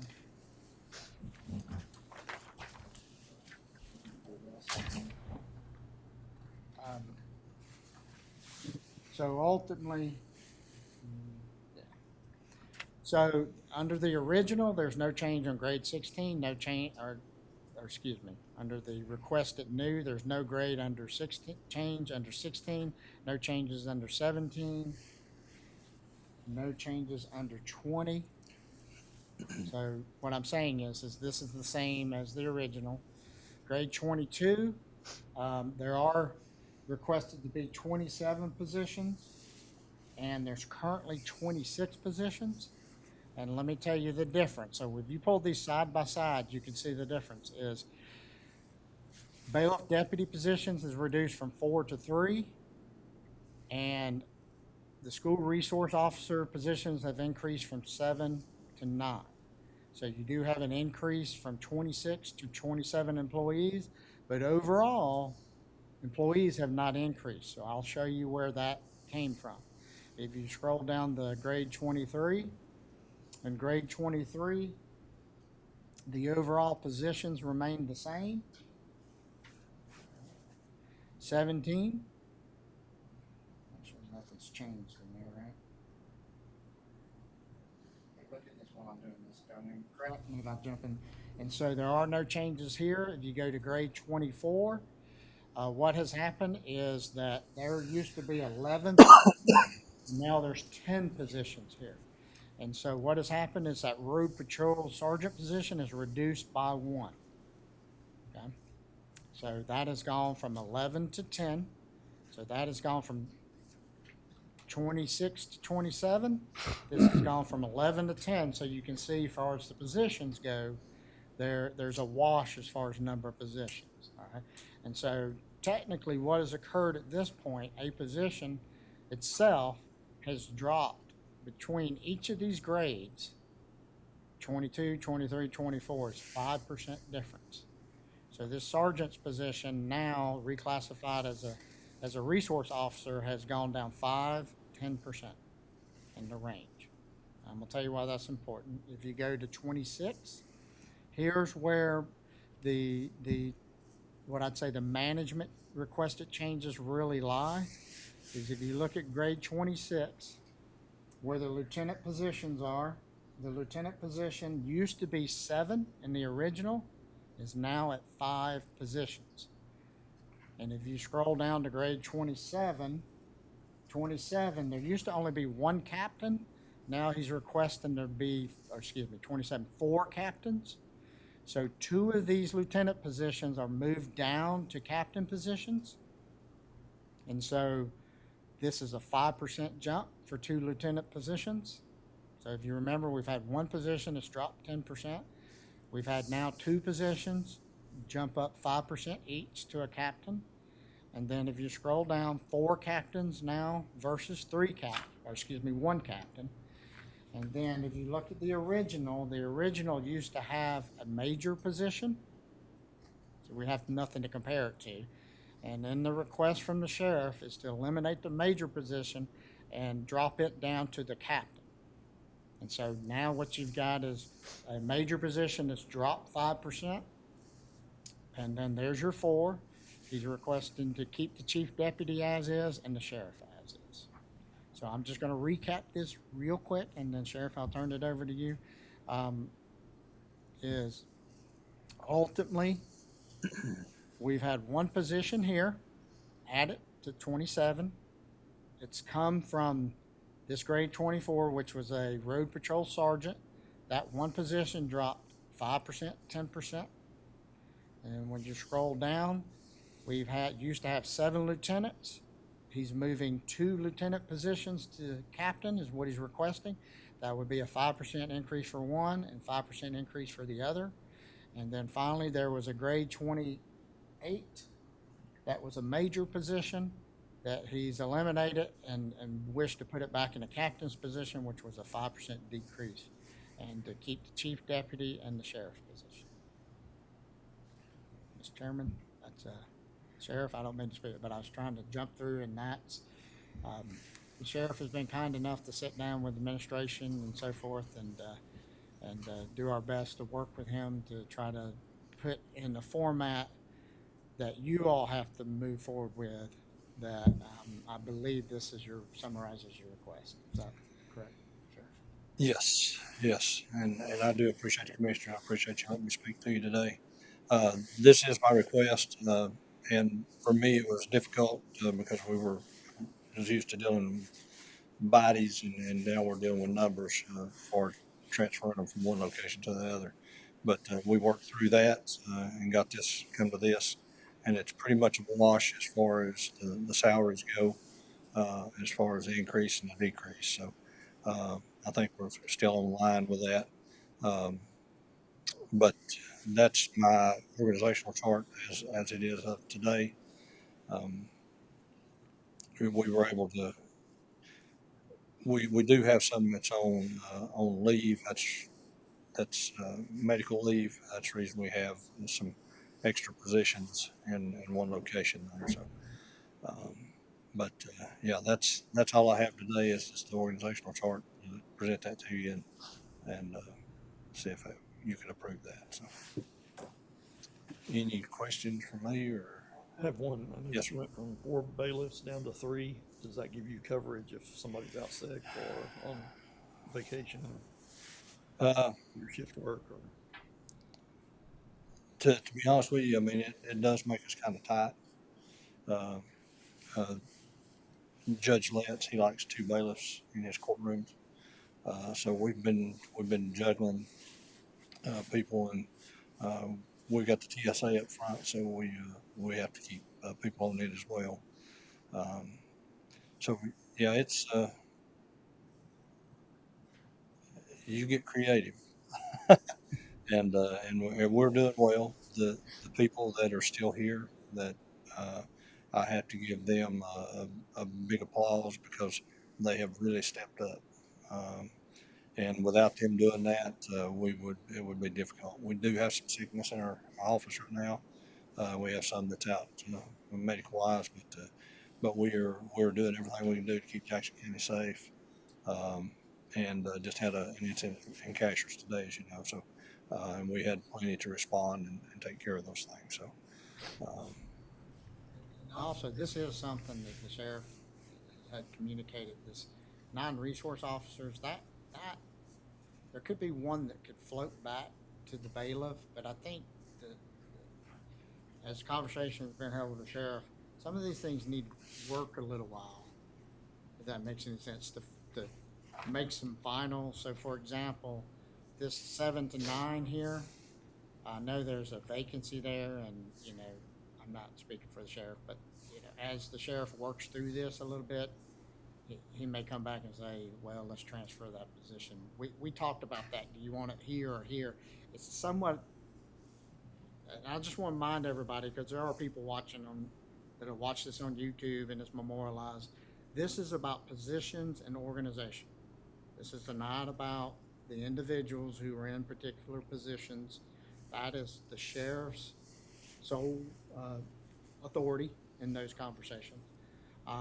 So this is about trying to work with the sheriff's office to put his organization in a manner that he deems appropriate as far as leadership and organization. So there has been conversation about that extra one there, and there may be some other conversations about whether or not that should go back to 4, back and forth. As long as it's lateral within the grade, it's a wash. Yeah.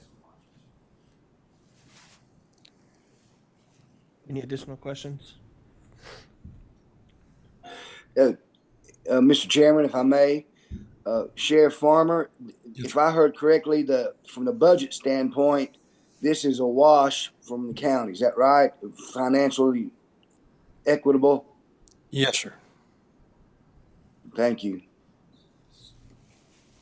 So I do need to let the board know that, because sometimes these terms may get confused, I can tell you relatively it's minor changes as far as an organization goes, okay, as you can see by positions. And absolutely, it's the, why I'm pointing out the -5% versus +5%, it relatively is minor or not a wash. But there are transitions occurring. Okay? And the transitions are going to require, for those who are no longer employed with the sheriff's office, there will be payouts.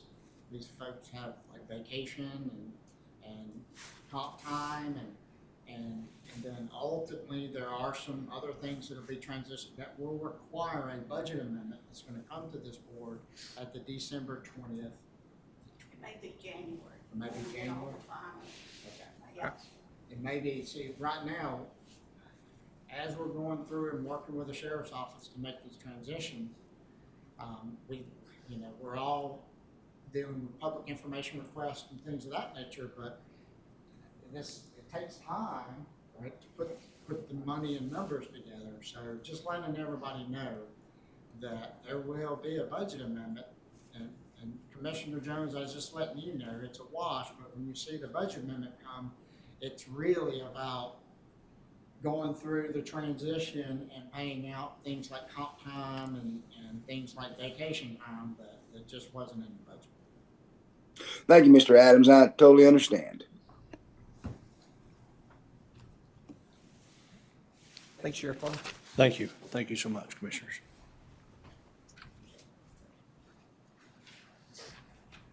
Mr. Adams, the floor is yours now.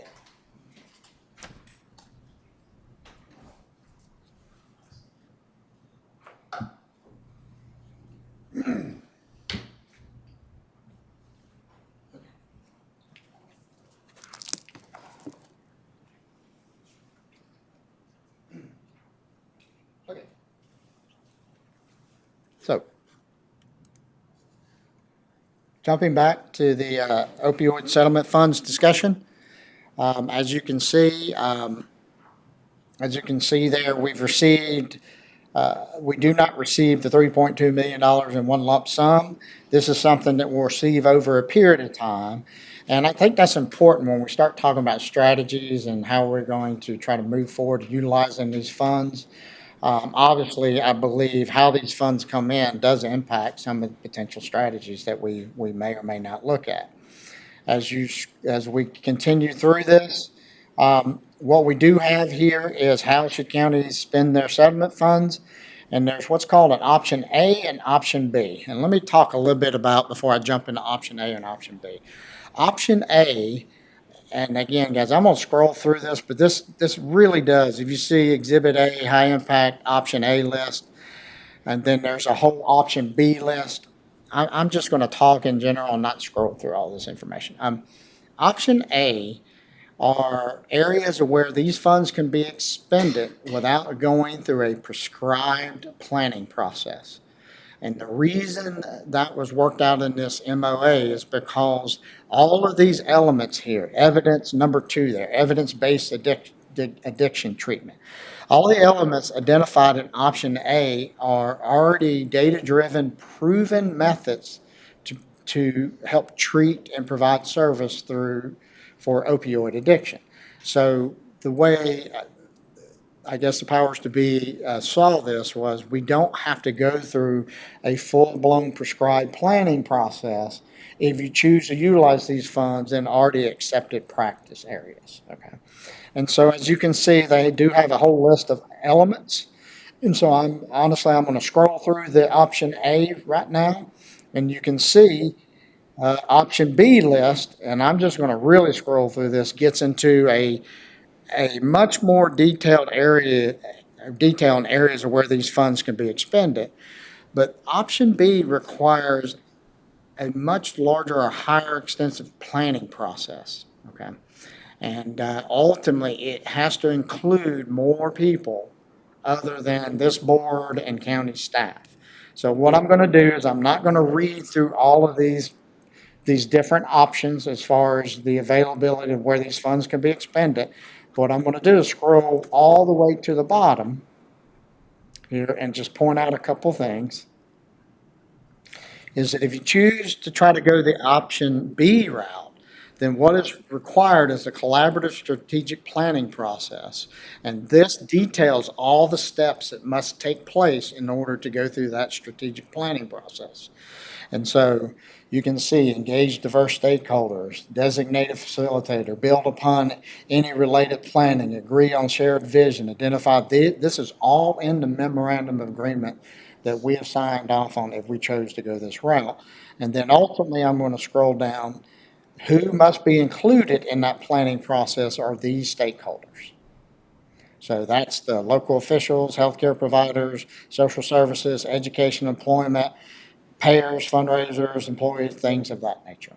And so if it's okay with the board, what I'm going to do is I would recommend that you go back. This has the MOA in it. It has specific information. Please go back and read it, because what I'm going to do next is I'm going to jump into, if you go and look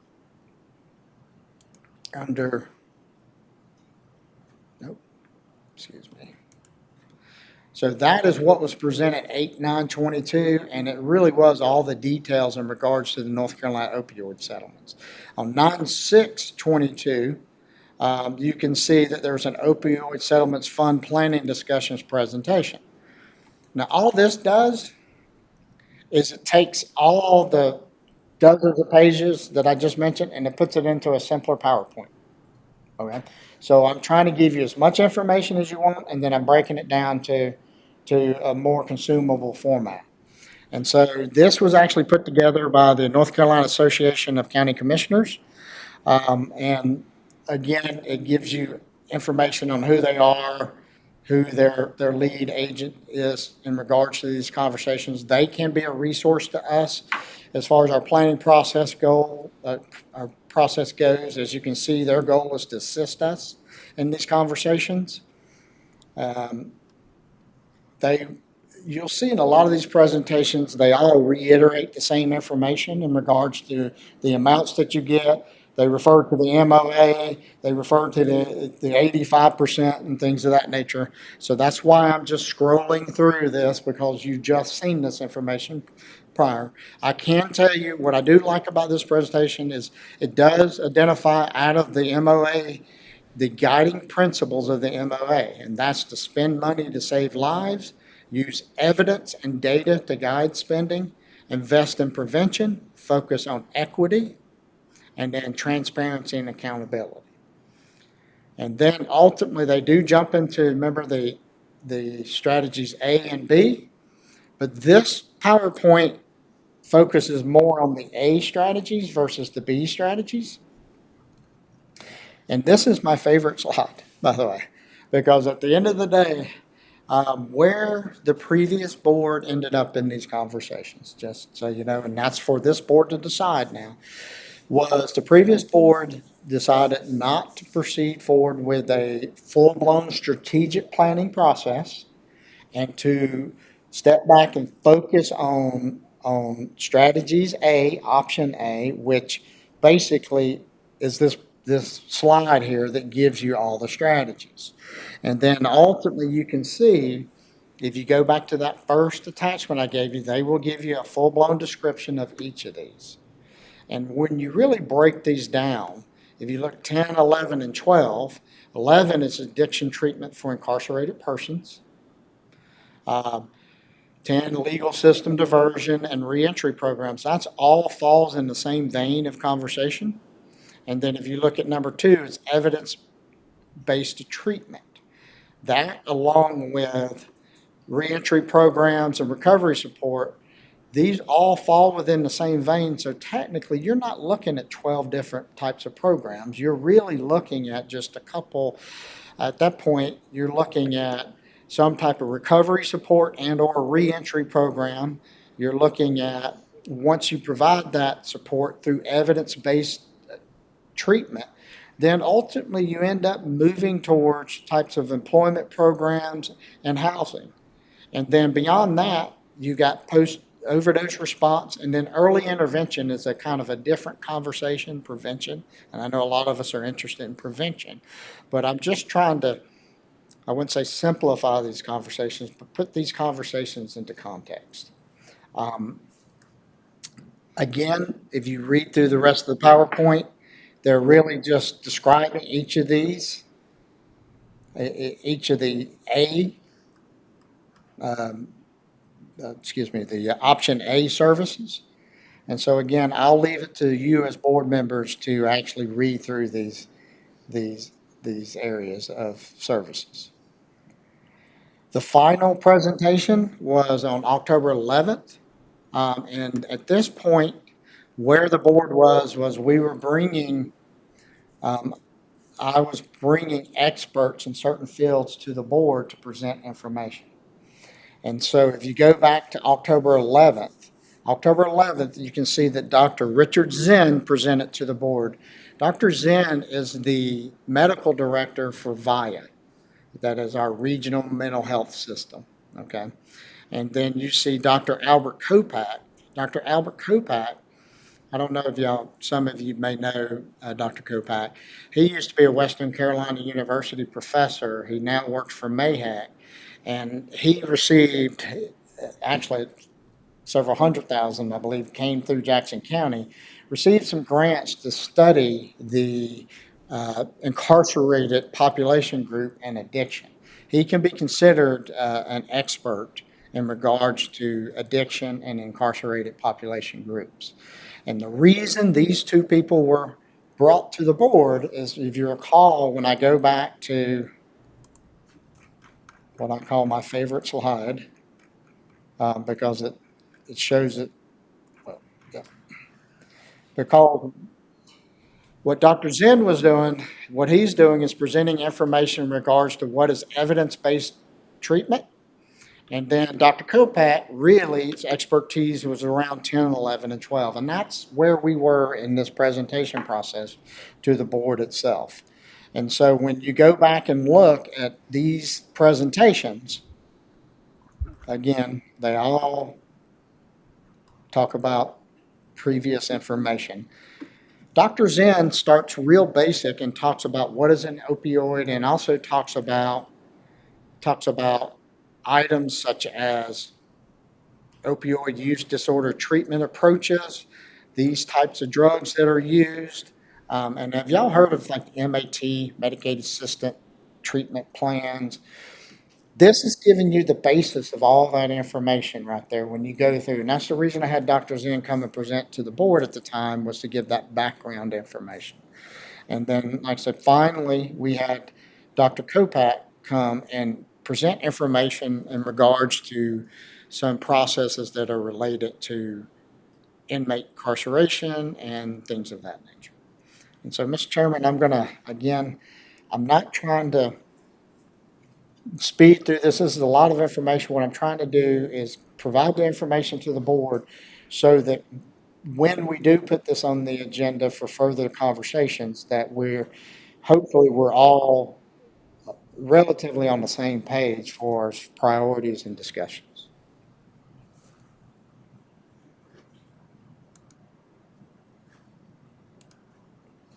And I feel like I've rushed through that, but It's a lot of information.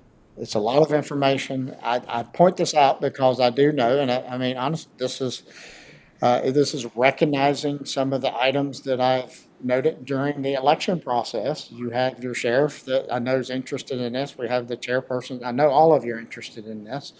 And so this is really a response to what I think I heard during the election process, and I'm providing information for you to get us on the same level so that we can start our next Solving our steps. problem. Yes, sir. Are we ready to move on? Yes, sir. Okay.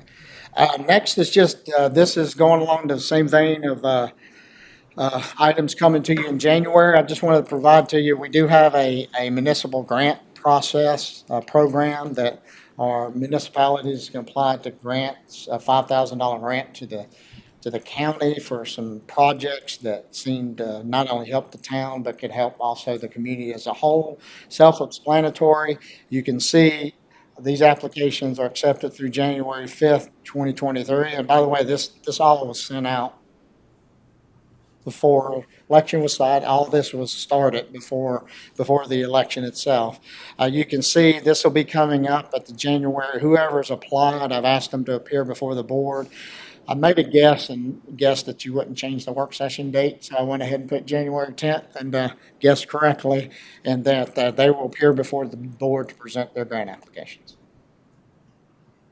Do we know how many have applied for the grant? I think we've only gotten inquiries from the Silva at this point. Is that correct? So that's the only one. Now, there could be more, but that's the only one that's made some inquiries about. They wanted to know when the meeting date was and things of that nature. Okay. On to domestic violence shelter. Yeah, just to follow up. Again, talking about ARPA funds. This isn't something that's necessarily immediately coming before the board. I just thought I would provide some information regarding this because this does impact when you start prioritizing the rest of the ARPA funds, as we discussed, and just wanted to show you where a couple $1 million was dedicated to match the Dogwood grant of a couple $1 million. This is the property proposed location where the domestic violence shelter is being proposed to be built. This is property that's owned by Mountain Projects. Just to give you a location, this is a Cookout, right? So does everybody know where we're at? Okay.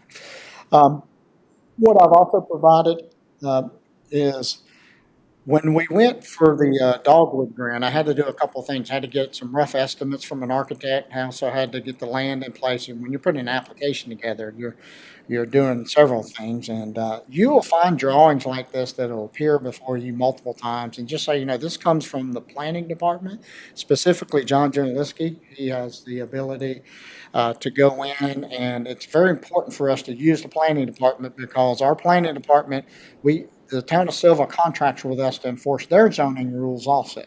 So when I have the planning department draw these things up for us, even though it's not to survey grade, we are trying to anticipate, things like setbacks and things like that are requirements in the zoning ordinance, whether it be, if you take a look at, the plantings that are around here, parking, all of those things that we utilize the planning department to help us figure out whether or not this property is usable. And so what we're anticipating is a 7,000 square foot facility. That's a 2-story facility. We have surveyed and topoed this property at this point. At some point, we will be moving forward, working with Mountain Projects to actually transfer a portion of this property to Jackson County. We'll do that prior to the actual building of this facility, but we're currently in the planning process.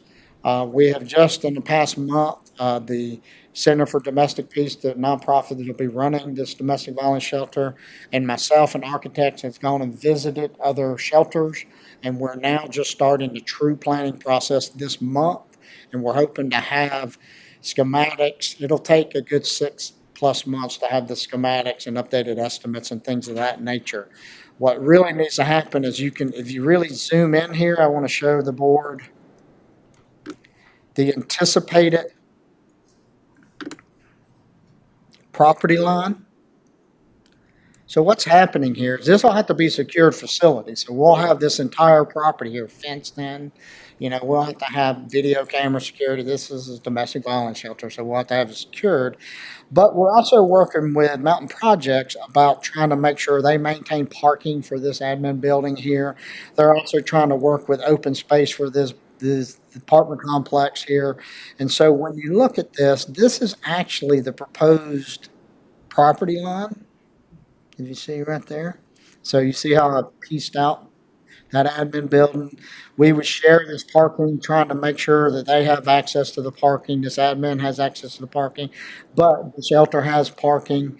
Then what we're going to have to work on is green space interior. And this is what's going to change around a little bit. We got to decide, is that much parking needed, interior, exterior? And that's where this line is not set. So we have everything topoed and everything surveyed, but at the end of the day, we will eventually be approaching Mountain Projects about if they're in agreement with this, that we put survey points on that so that they could turn around and transfer that to us. There's also, if you want to talk about a little bit more complexity to this because of the finance, how this property is controlled, if you would. Yes, so so Mountain Projects has this finance, actually, just to back up just a little bit, Reach of Jackson County was the agency that provided domestic violence services to Jackson County beginning in the 1970s until they went under in 2010. It was Reach of Jackson County that developed this property and built what was transitional housing for them, and the original shelter was on this property. And they had a loan to do that through North Carolina Housing and Finance. When they went under, Mountain Projects was good enough to come in, take over this housing, and at that point, due to some things that happened with the shelter, it was actually demolished. But the housing continued, but they kept up that North Carolina Housing and Finance loan because eventually the hope is if you own the property long enough, you may not have to pay it back. It's a really good loan to have. And so that loan is still it exists. It's on this entire property. So in order to be able to move forward and put the shelter there, we're going to have to work with Mountain Projects to release the part of the property that the county's going to build on from this North Carolina Housing and Finance loan. And we've had some initial conversations with them, and they're willing to do that. But they're going to want some information. That's what we've been getting, the survey, other information. So that is a part of the process that we're hoping happens smoothly, but it's something we have to keep in mind. Is there a percentage of the property that we're hoping to take over that is still outstanding on that loan? So Well, like 60%, will we be responsible for the 60% of the loan? Or? No, our part, we'll be fortunate. Our part would be free and clear from that loan. I think they've owned it long enough that North Carolina Housing and Finance wasn't asking, or at the time we talked to them, this has been a year and a half now, I think. They weren't asking at all that we take on any part of the loan. So that's good news because it's been owned and been operating well for so long. So yes. So we'll be proceeding forward with this and with the planning of this month.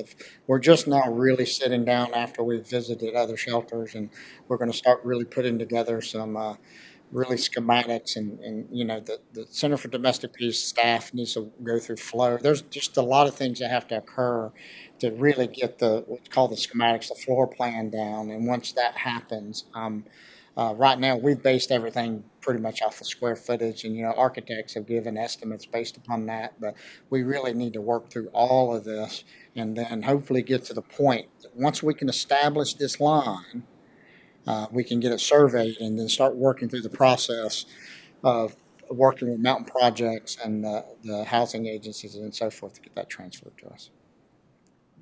I got one question for you. So this is going to be owned by Jackson County solely. Mountain Projects will have anything to do with the shelter itself. Is that correct? That's correct. And then we'll turn around and contract with the Center for Domestic Peace to provide domestic violence services. Yeah. And the line, you said we can move that line a little bit if you said something about the parking. Is that correct? Yeah, that's going to be sitting down with when we look at that. That's when we sit down and so you know, Mountain Projects is on the Center for Domestic Peace board. Okay. So there's representation of Mountain Projects in the Center for Domestic Peace board, and so ultimately, it's going to be working with Mountain Projects and working with Center for Domestic Peace of determining this need out here. Honestly, I really don't. This is actually a pretty good line right here. I mean, I don't think we can take this building, so I'm not quite sure how that would change. And so I think that's going to be pretty close. But the reality is we need to work through processes with everybody to establish that. And so, yes, you'll be working with the Center for Domestic Peace board, who has representation from Mountain Projects on it, we'll get it all negotiated out where it works for everybody. What's going to be the expected occupancy that it can handle for facility? Do you know that? Well, what they do is, I think it's anticipated to be around 17 rooms total. And how they do those rooms, you know, sometimes you have families come in, so you have somebody with children, so you want to have some rooms that are available with children, but then you also have some bigger rooms that might be able to house more than one occupant, like 2 occupants. So there's some flexibility depending on the occupancy at any given time. But 17 rooms, I think, would cover a lot of what's needed now, but you get times that unfortunately are just really busy, and you still have to work with other counties and share a space, or even a hotel model, which they're having to use now. But if that helps give you some idea. You know, will there be facilities available, either communal for like preparing food or something? If they do that? Yes, yeah, absolutely. So we've been looking at the other shelters, and that's something we're talking about in the flow. And definitely you want a kitchen area that everyone has access to, potentially an outside play area, because you're going to have children. You want a homework area, different things like that. And we were trying to, you know, find some of the most used areas and figure out how to fit it all in. See, I didn't have the goal of the 17, but what eventually will impact that number will be exactly what you just asked. When you start working out, the examples we were looking at is how do they store their personal items? How do you separate it out? There's all sorts of elements in regards to how they operate that will dictate the amount of space needed that are not just sleeping quarters. And yeah. My wife works that every day. Yeah. Yes, sir. And that may be, you know, maybe now you're saying that it may be more a 17 occupants, adults, yeah. not including rooms. children, but adults, and more 7 to 8 rooms total. Yeah. And so, just, it's a good thing. It's a good thing that we were fortunate to have ARPA funds available. It's a good thing that Dogwood's willing to step up and matches, and I think it was an opportunity to Dogwood, if you recall, Commissioner Jones and Commissioner Stribling, that, you know, they popped up with an opportunity right when the ARPA funds were made available, and we just happened to be in a position to try to take advantage and get them to secure $2 million for us. Mr. Chairman, if I may, there's going to be a space for programming, for a wide variety of programming for the individuals that are housed at the facility. Yeah, I like the location as well, being centrally located in the county. It allows access to work and school and without minimum, with minimum disruption to as much as can be daily life.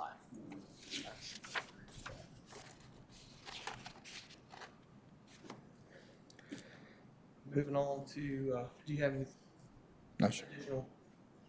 No, sir. So the next item, I would defer to the board. We can defer this off in regards to as we start proceeding forward into next year. What you will see, I will present to the board. What I'll do is we'll fully discuss it at the January work session, but I'll go ahead and present to the board the proposed budget calendar at the beginning of January, that first meeting, so that you'd have it in your hands and be able to think about it. And then January at the work session, we can discuss it further. And what we do is we plan the process all the way from January all the way through adoption. And then that's going to be some additional conversations about what this board needs or deems appropriate for how do you prioritize. And so all of those conversations will be held starting 1st of January. The only thing I was offering up here, and I don't want to be redundant, is that if we're all aware that we do have our budget online, I just offer my services to just give you a quick tutorial on how to read it and go through it. But because we've been here for going on 3 hours now, I'm gonna tell the board I can defer that if you want, or we can go through that conversation. It's up to you. I also want to see whoever wants a hard copy of the budget versus going online. We can provide you a hard copy of the budget. But I guess what I'm trying to say, I was just here to provide information to prepare you for those upcoming work sessions, but you let me know what you want to do today. I'll leave it up to the board for, I'm fine either way. Continuing on or. I'm fine either way too. I mean, I can take a copy of it. Okay. Either way. It's available online. Yes, sir. And About 5 inches thick. Yeah. so, If you want to give us a brief kind of overview. yeah, I mean, just, and then some of the public can see it as well. yeah, okay. So I'm at jacksonnc.org. You go to departments. It's the finance office you're looking for, departments. Obviously, E through G is where F is. You click it, takes you down to, and again, I'm not doing it. This is for the public's information. It may watch you too. You go to the finance page, and from the finance page, you'll see Jackson County budget documents. And from the budget documents, you'll see a list of all the approved budgets going back multiple fiscal years. Myself as budget officer and the finance officer go through, and especially Darlene and her staff go through quite a bit of effort and work to organize this in a way that it is a lot of information, and it's organized in a way that people can access either a tremendous amount of information or they can access a portion of this budget to just give them the highlights. And so that is designed specifically on purpose. So some people want to read every word, and some people would like to just say, give me a 5-minute summary of what the budget is. And that's kind of what I would like to just show the board real quick to take you through it. It is a thick document, but the reality is if you break it up into chunks of what it really is a very consumable document, unless you just want to spend, if you spend all your time going through every page. But there are some things up front that are what I would consider very user-friendly. And it is a large document, so hopefully if you download it at home, you have a Stable internet connection. stable internet connection. If not, then I'm sorry. I don't know what else to do for you. In Colleen, this would take me probably a couple hours to download. Would it really? Said about Whittier, yeah.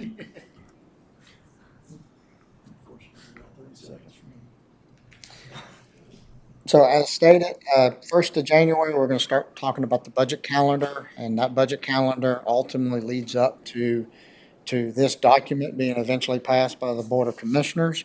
As you can see, I'll just scroll through this. One of the first things I invite people to do is go to the second page, okay?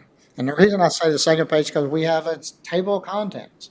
So if you want to know what the sheriff's budget is, or if you want to know what governing body budget is, just go to the page. I mean, if you go through and look, it's self-explanatory. And then even from admin to adult day to, I'm gonna use the sheriff. Obviously, sheriff, you go to page 101 of the document and you're looking at the sheriff's budget, okay? What I'm going to focus on is not necessarily all the line item budgets.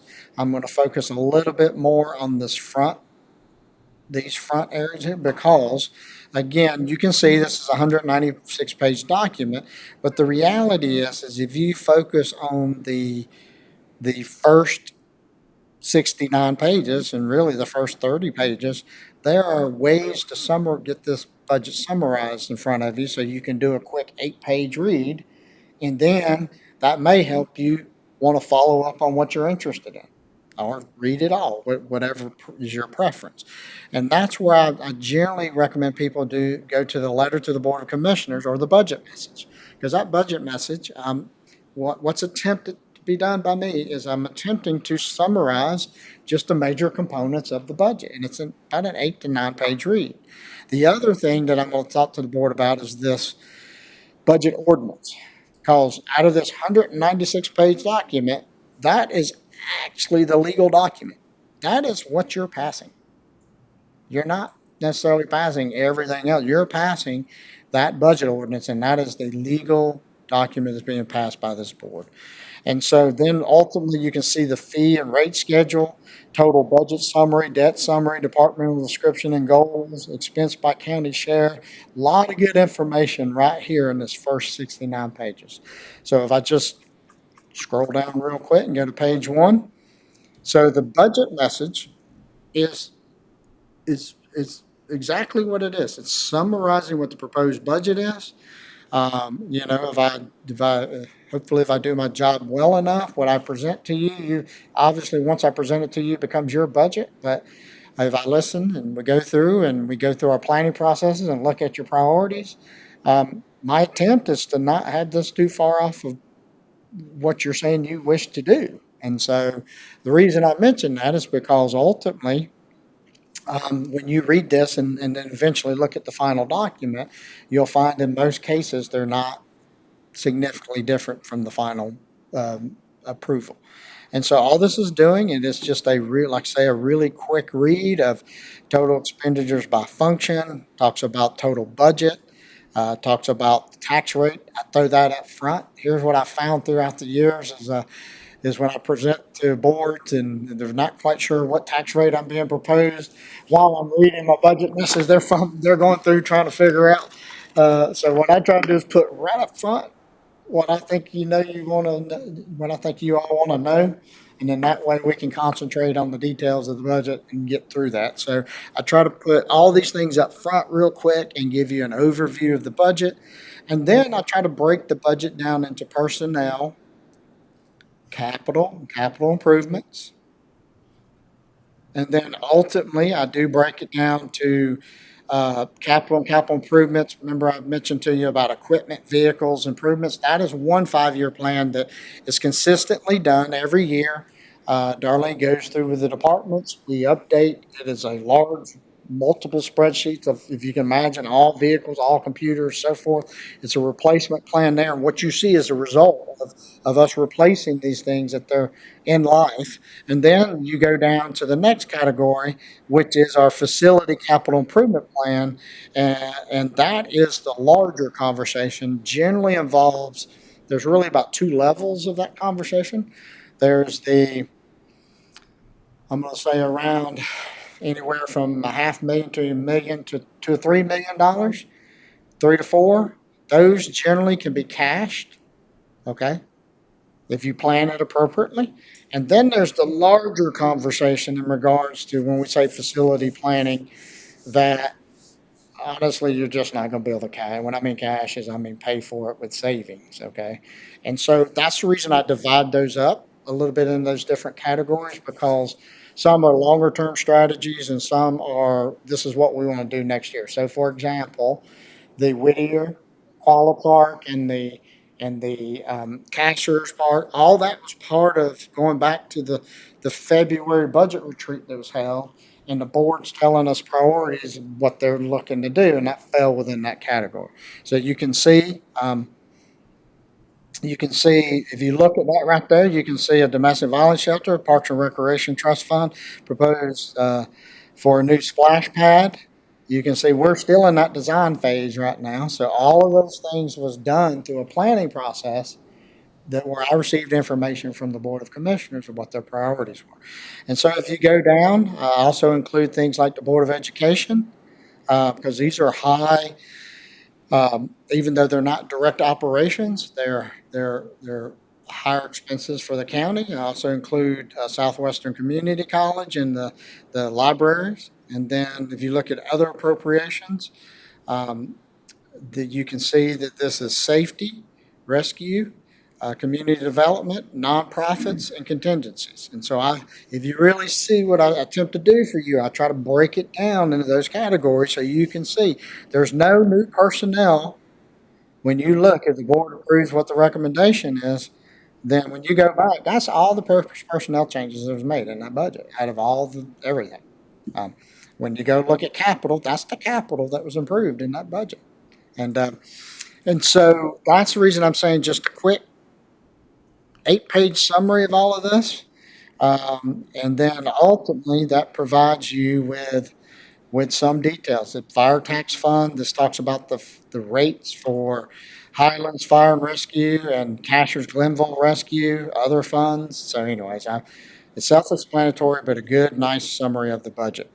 This next item is the budget ordinance. If there was two things I would recommend you read right off the bat would be the summary and the budget ordinance. Because between those two, okay, you're going to get an 8-page summary, sort of brief like I just described, and then you're going to see the legal document that truly breaks it down by department. You can see governing body, administration, things of that nature. So remember, if you go back, you see the jail, the sheriff right there, 6.8 million. So if you go back to the table of contents and you say, if you read this ordinance and say, oh, okay, so what is social, I'll go to social services. What is social services? Well, then go back to the contents and look up social services and go to the page of social services, and then you will see that $6 million budget line item. Just taking you through how to read the document. And then that is the next element that I would recommend. And if you go through, it does break it's self-explanatory, but what we do is it summarizes the budget. You can see the 99 right there, 99 million. What this right here gives you that general fund right there, that is your tax dollars. That is your property tax dollars and your sales tax dollars. All these other funds are funds that fall outside and they have other potential revenue sources and things of that nature. You see the transfer less interfund transfers. Well, these other funds also have potential employees. They have other things that require her to transfer insurances back and forth. So you can't say that our budget's 118 million because it's really booking those expenses twice. So what you do is you remove the transfers where it's booking it twice, and you've got a $99,272,000 budget. And then you can see all of our revenues, our expenses broken down by each department. And then you see all of our revenues. Section 3, this is our revenues. And then I'm going to scroll down. And then what you start seeing, you remember that page where I showed you the general fund dollars and then all those outside funds? This is just detail of all those outside funds. Does it? And so if I would recommend anything is the budget message from the manager in this budget ordinance, and it gives you a really good start in this conversation. And then beyond that, if you start seeing things in the budget ordinance, you'll see the table of contents will take you directly to what you're looking for. And that is just a good way for not only the board, but the public or anybody to go back and review this information. Everything else in here past this budget ordinance is extremely good information. Um, I'll just look away. I apologize for people at home when I'm scrolling through. This makes everybody dizzy, but, so, what you have is items such as, a history of this conversation about increases, decreases. These are just elements that Darlene puts together because, and she's done it through years of budget processes. And the reason she puts together, you don't just generate work just because you want to generate work. She generates this information that's based upon the questions she's gotten for years and years and years. Right. And so as people continue to request this, she goes, okay, well, let's create this document and go ahead and throw it in the budget. And then when somebody asks it again, you can refer them back to the document. And so anywhere from general fund expense by county share, this is extremely interesting. So, at the beginning, if you take my manager's budget message, you see how I did the little chart that shows you percentage of budget goes to safety and human services and things of that nature. Well, what that doesn't show is that property tax. This is as close as you can get to trying to identify local dollars versus federal and state dollars. And are we paying for this locally, or is there federal and state monies involved? It's as close as we can get to property taxes. It's showing you where your property taxes go. And so when you sit and look at this, you can see sheriff and jail. $10 million. You see his revenue through, if you go back to all those revenue line items, those are revenues projected to receive. So you can see that it's $8.7 million is really local kind of those types of funds. Now, these revenues also do have service fees too, correct? So it's really about local taxes versus local fees. But, the interesting ones here is when you go down to like social services. If I can find that. I have to put my glasses on, guys.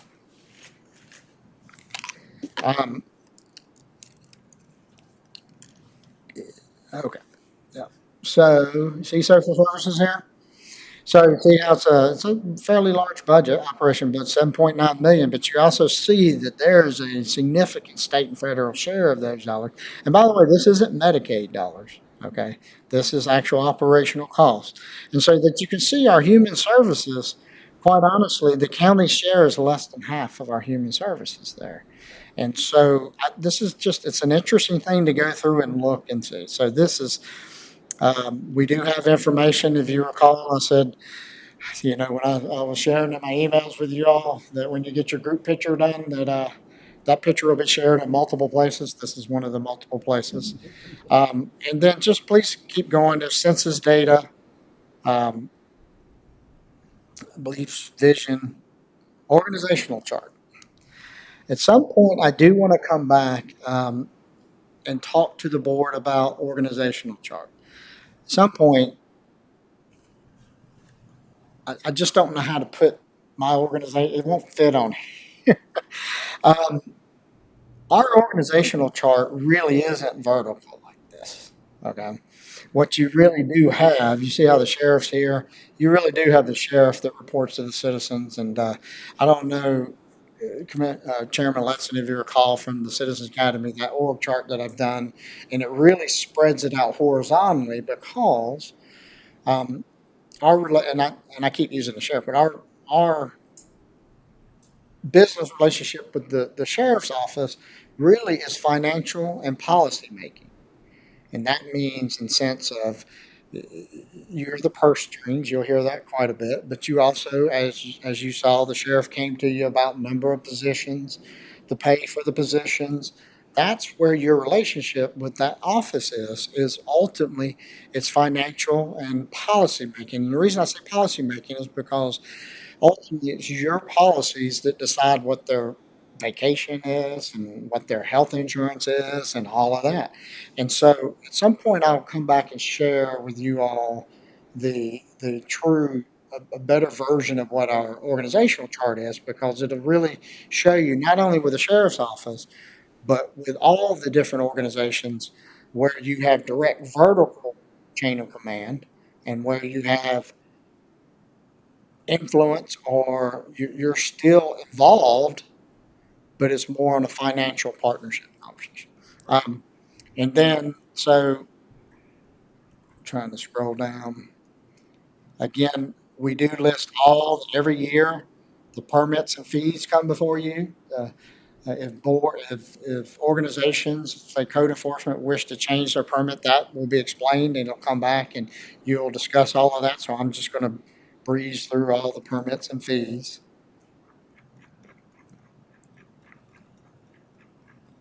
There's quite a few. All right. So another key point here too is in this book, all organizations annually submit their goals and objectives to this process. And COVID did change some processes a little bit, just so everybody knows. We will get back to this. What we'll end up doing is we will create a book. We have all departments that also respond about how they've achieved and not achieved their goals and objectives. And that goes through all organizations. Okay? And then you will see a follow-up report that shows you how they achieved their goals or didn't. You know, if you achieved all your goals, then have you actually set your goals high enough? This isn't a performance evaluation. This does relate to budget conversations. And sometimes when they sit down and say, we haven't achieved this, the conversation with my office in the budget process is, okay, why? And sometimes why is a resource conversation. Sometimes why is it just not achievable, but that's why it does relate to the budget process itself. And then, excuse me while I go through this. Revaluation budget plan. Okay. Here's always a question that you get focused on that's in there, correct? Where do our tax dollars, property tax dollars, come from? And this does break it down. What's always interesting to me is the next page. You see who the highest taxpayer in the county is, right? That's Duke Energy. Right? And then this changes. If you sit and look at this, this has changed a little bit. But you can see the top 5, top 10 taxpayers in the county. And so this is all interesting information that Darlene has put together because I've had questions through the years.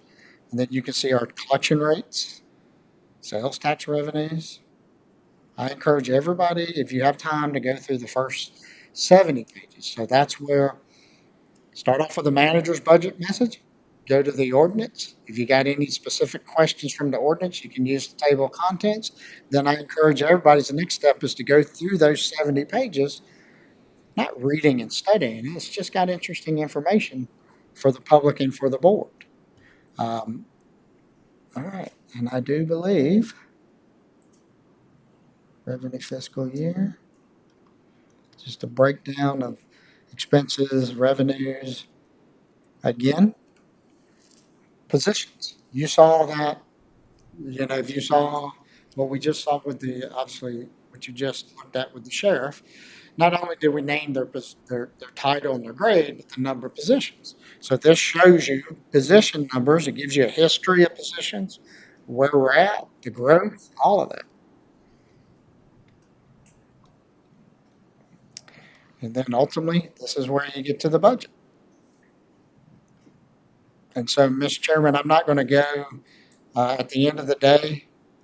This is where, again, if you go back to the table of contents, when you start looking at revenues or you start looking at, if you want to see what corporate extension or administration budget is, then you just look at the table of contents. And then what you will see is this first section is revenues. And I'm going to scroll through the revenues real quick, if you don't mind. But let's take a look at your budget. There you are. All of it is, from an accounting standpoint, is all designed the same. We have account numbers under governing body. We have your salaries and wages here from the governing body standpoint. We have a history of it. And then you see all line items that take it through. And every budget is designed and set up the exact same way.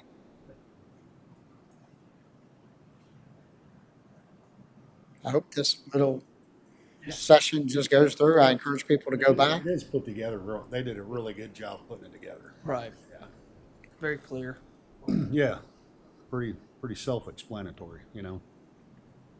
Darlene did a fantastic job. And our county manager. Well, Mr. Chairman, we do not have, so that's all I have, in regards to that topic. Of course, we've had, sheriff come before the board. We do not have closed session.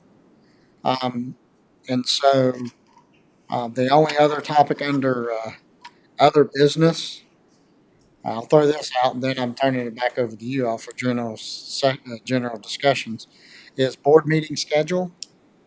And I believe that was the discussion in regards to Commissioner Jones.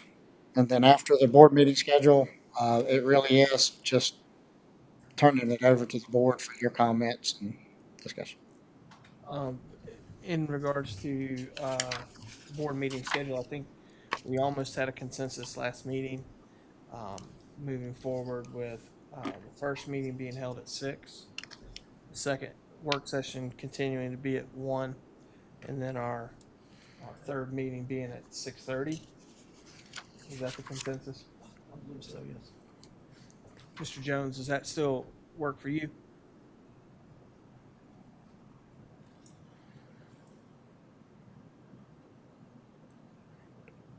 I apologize. Yes, that'll work. We'll make it work. Okay. Well, with that, let's go ahead and, since we have that concession or consensus, go ahead and set that as our schedule moving forward. So we'll put that, if there's consensus on that, we'll put that on the upcoming agenda and you all will vote on it. Perfect. Is there any other business that the board would like to discuss at this time?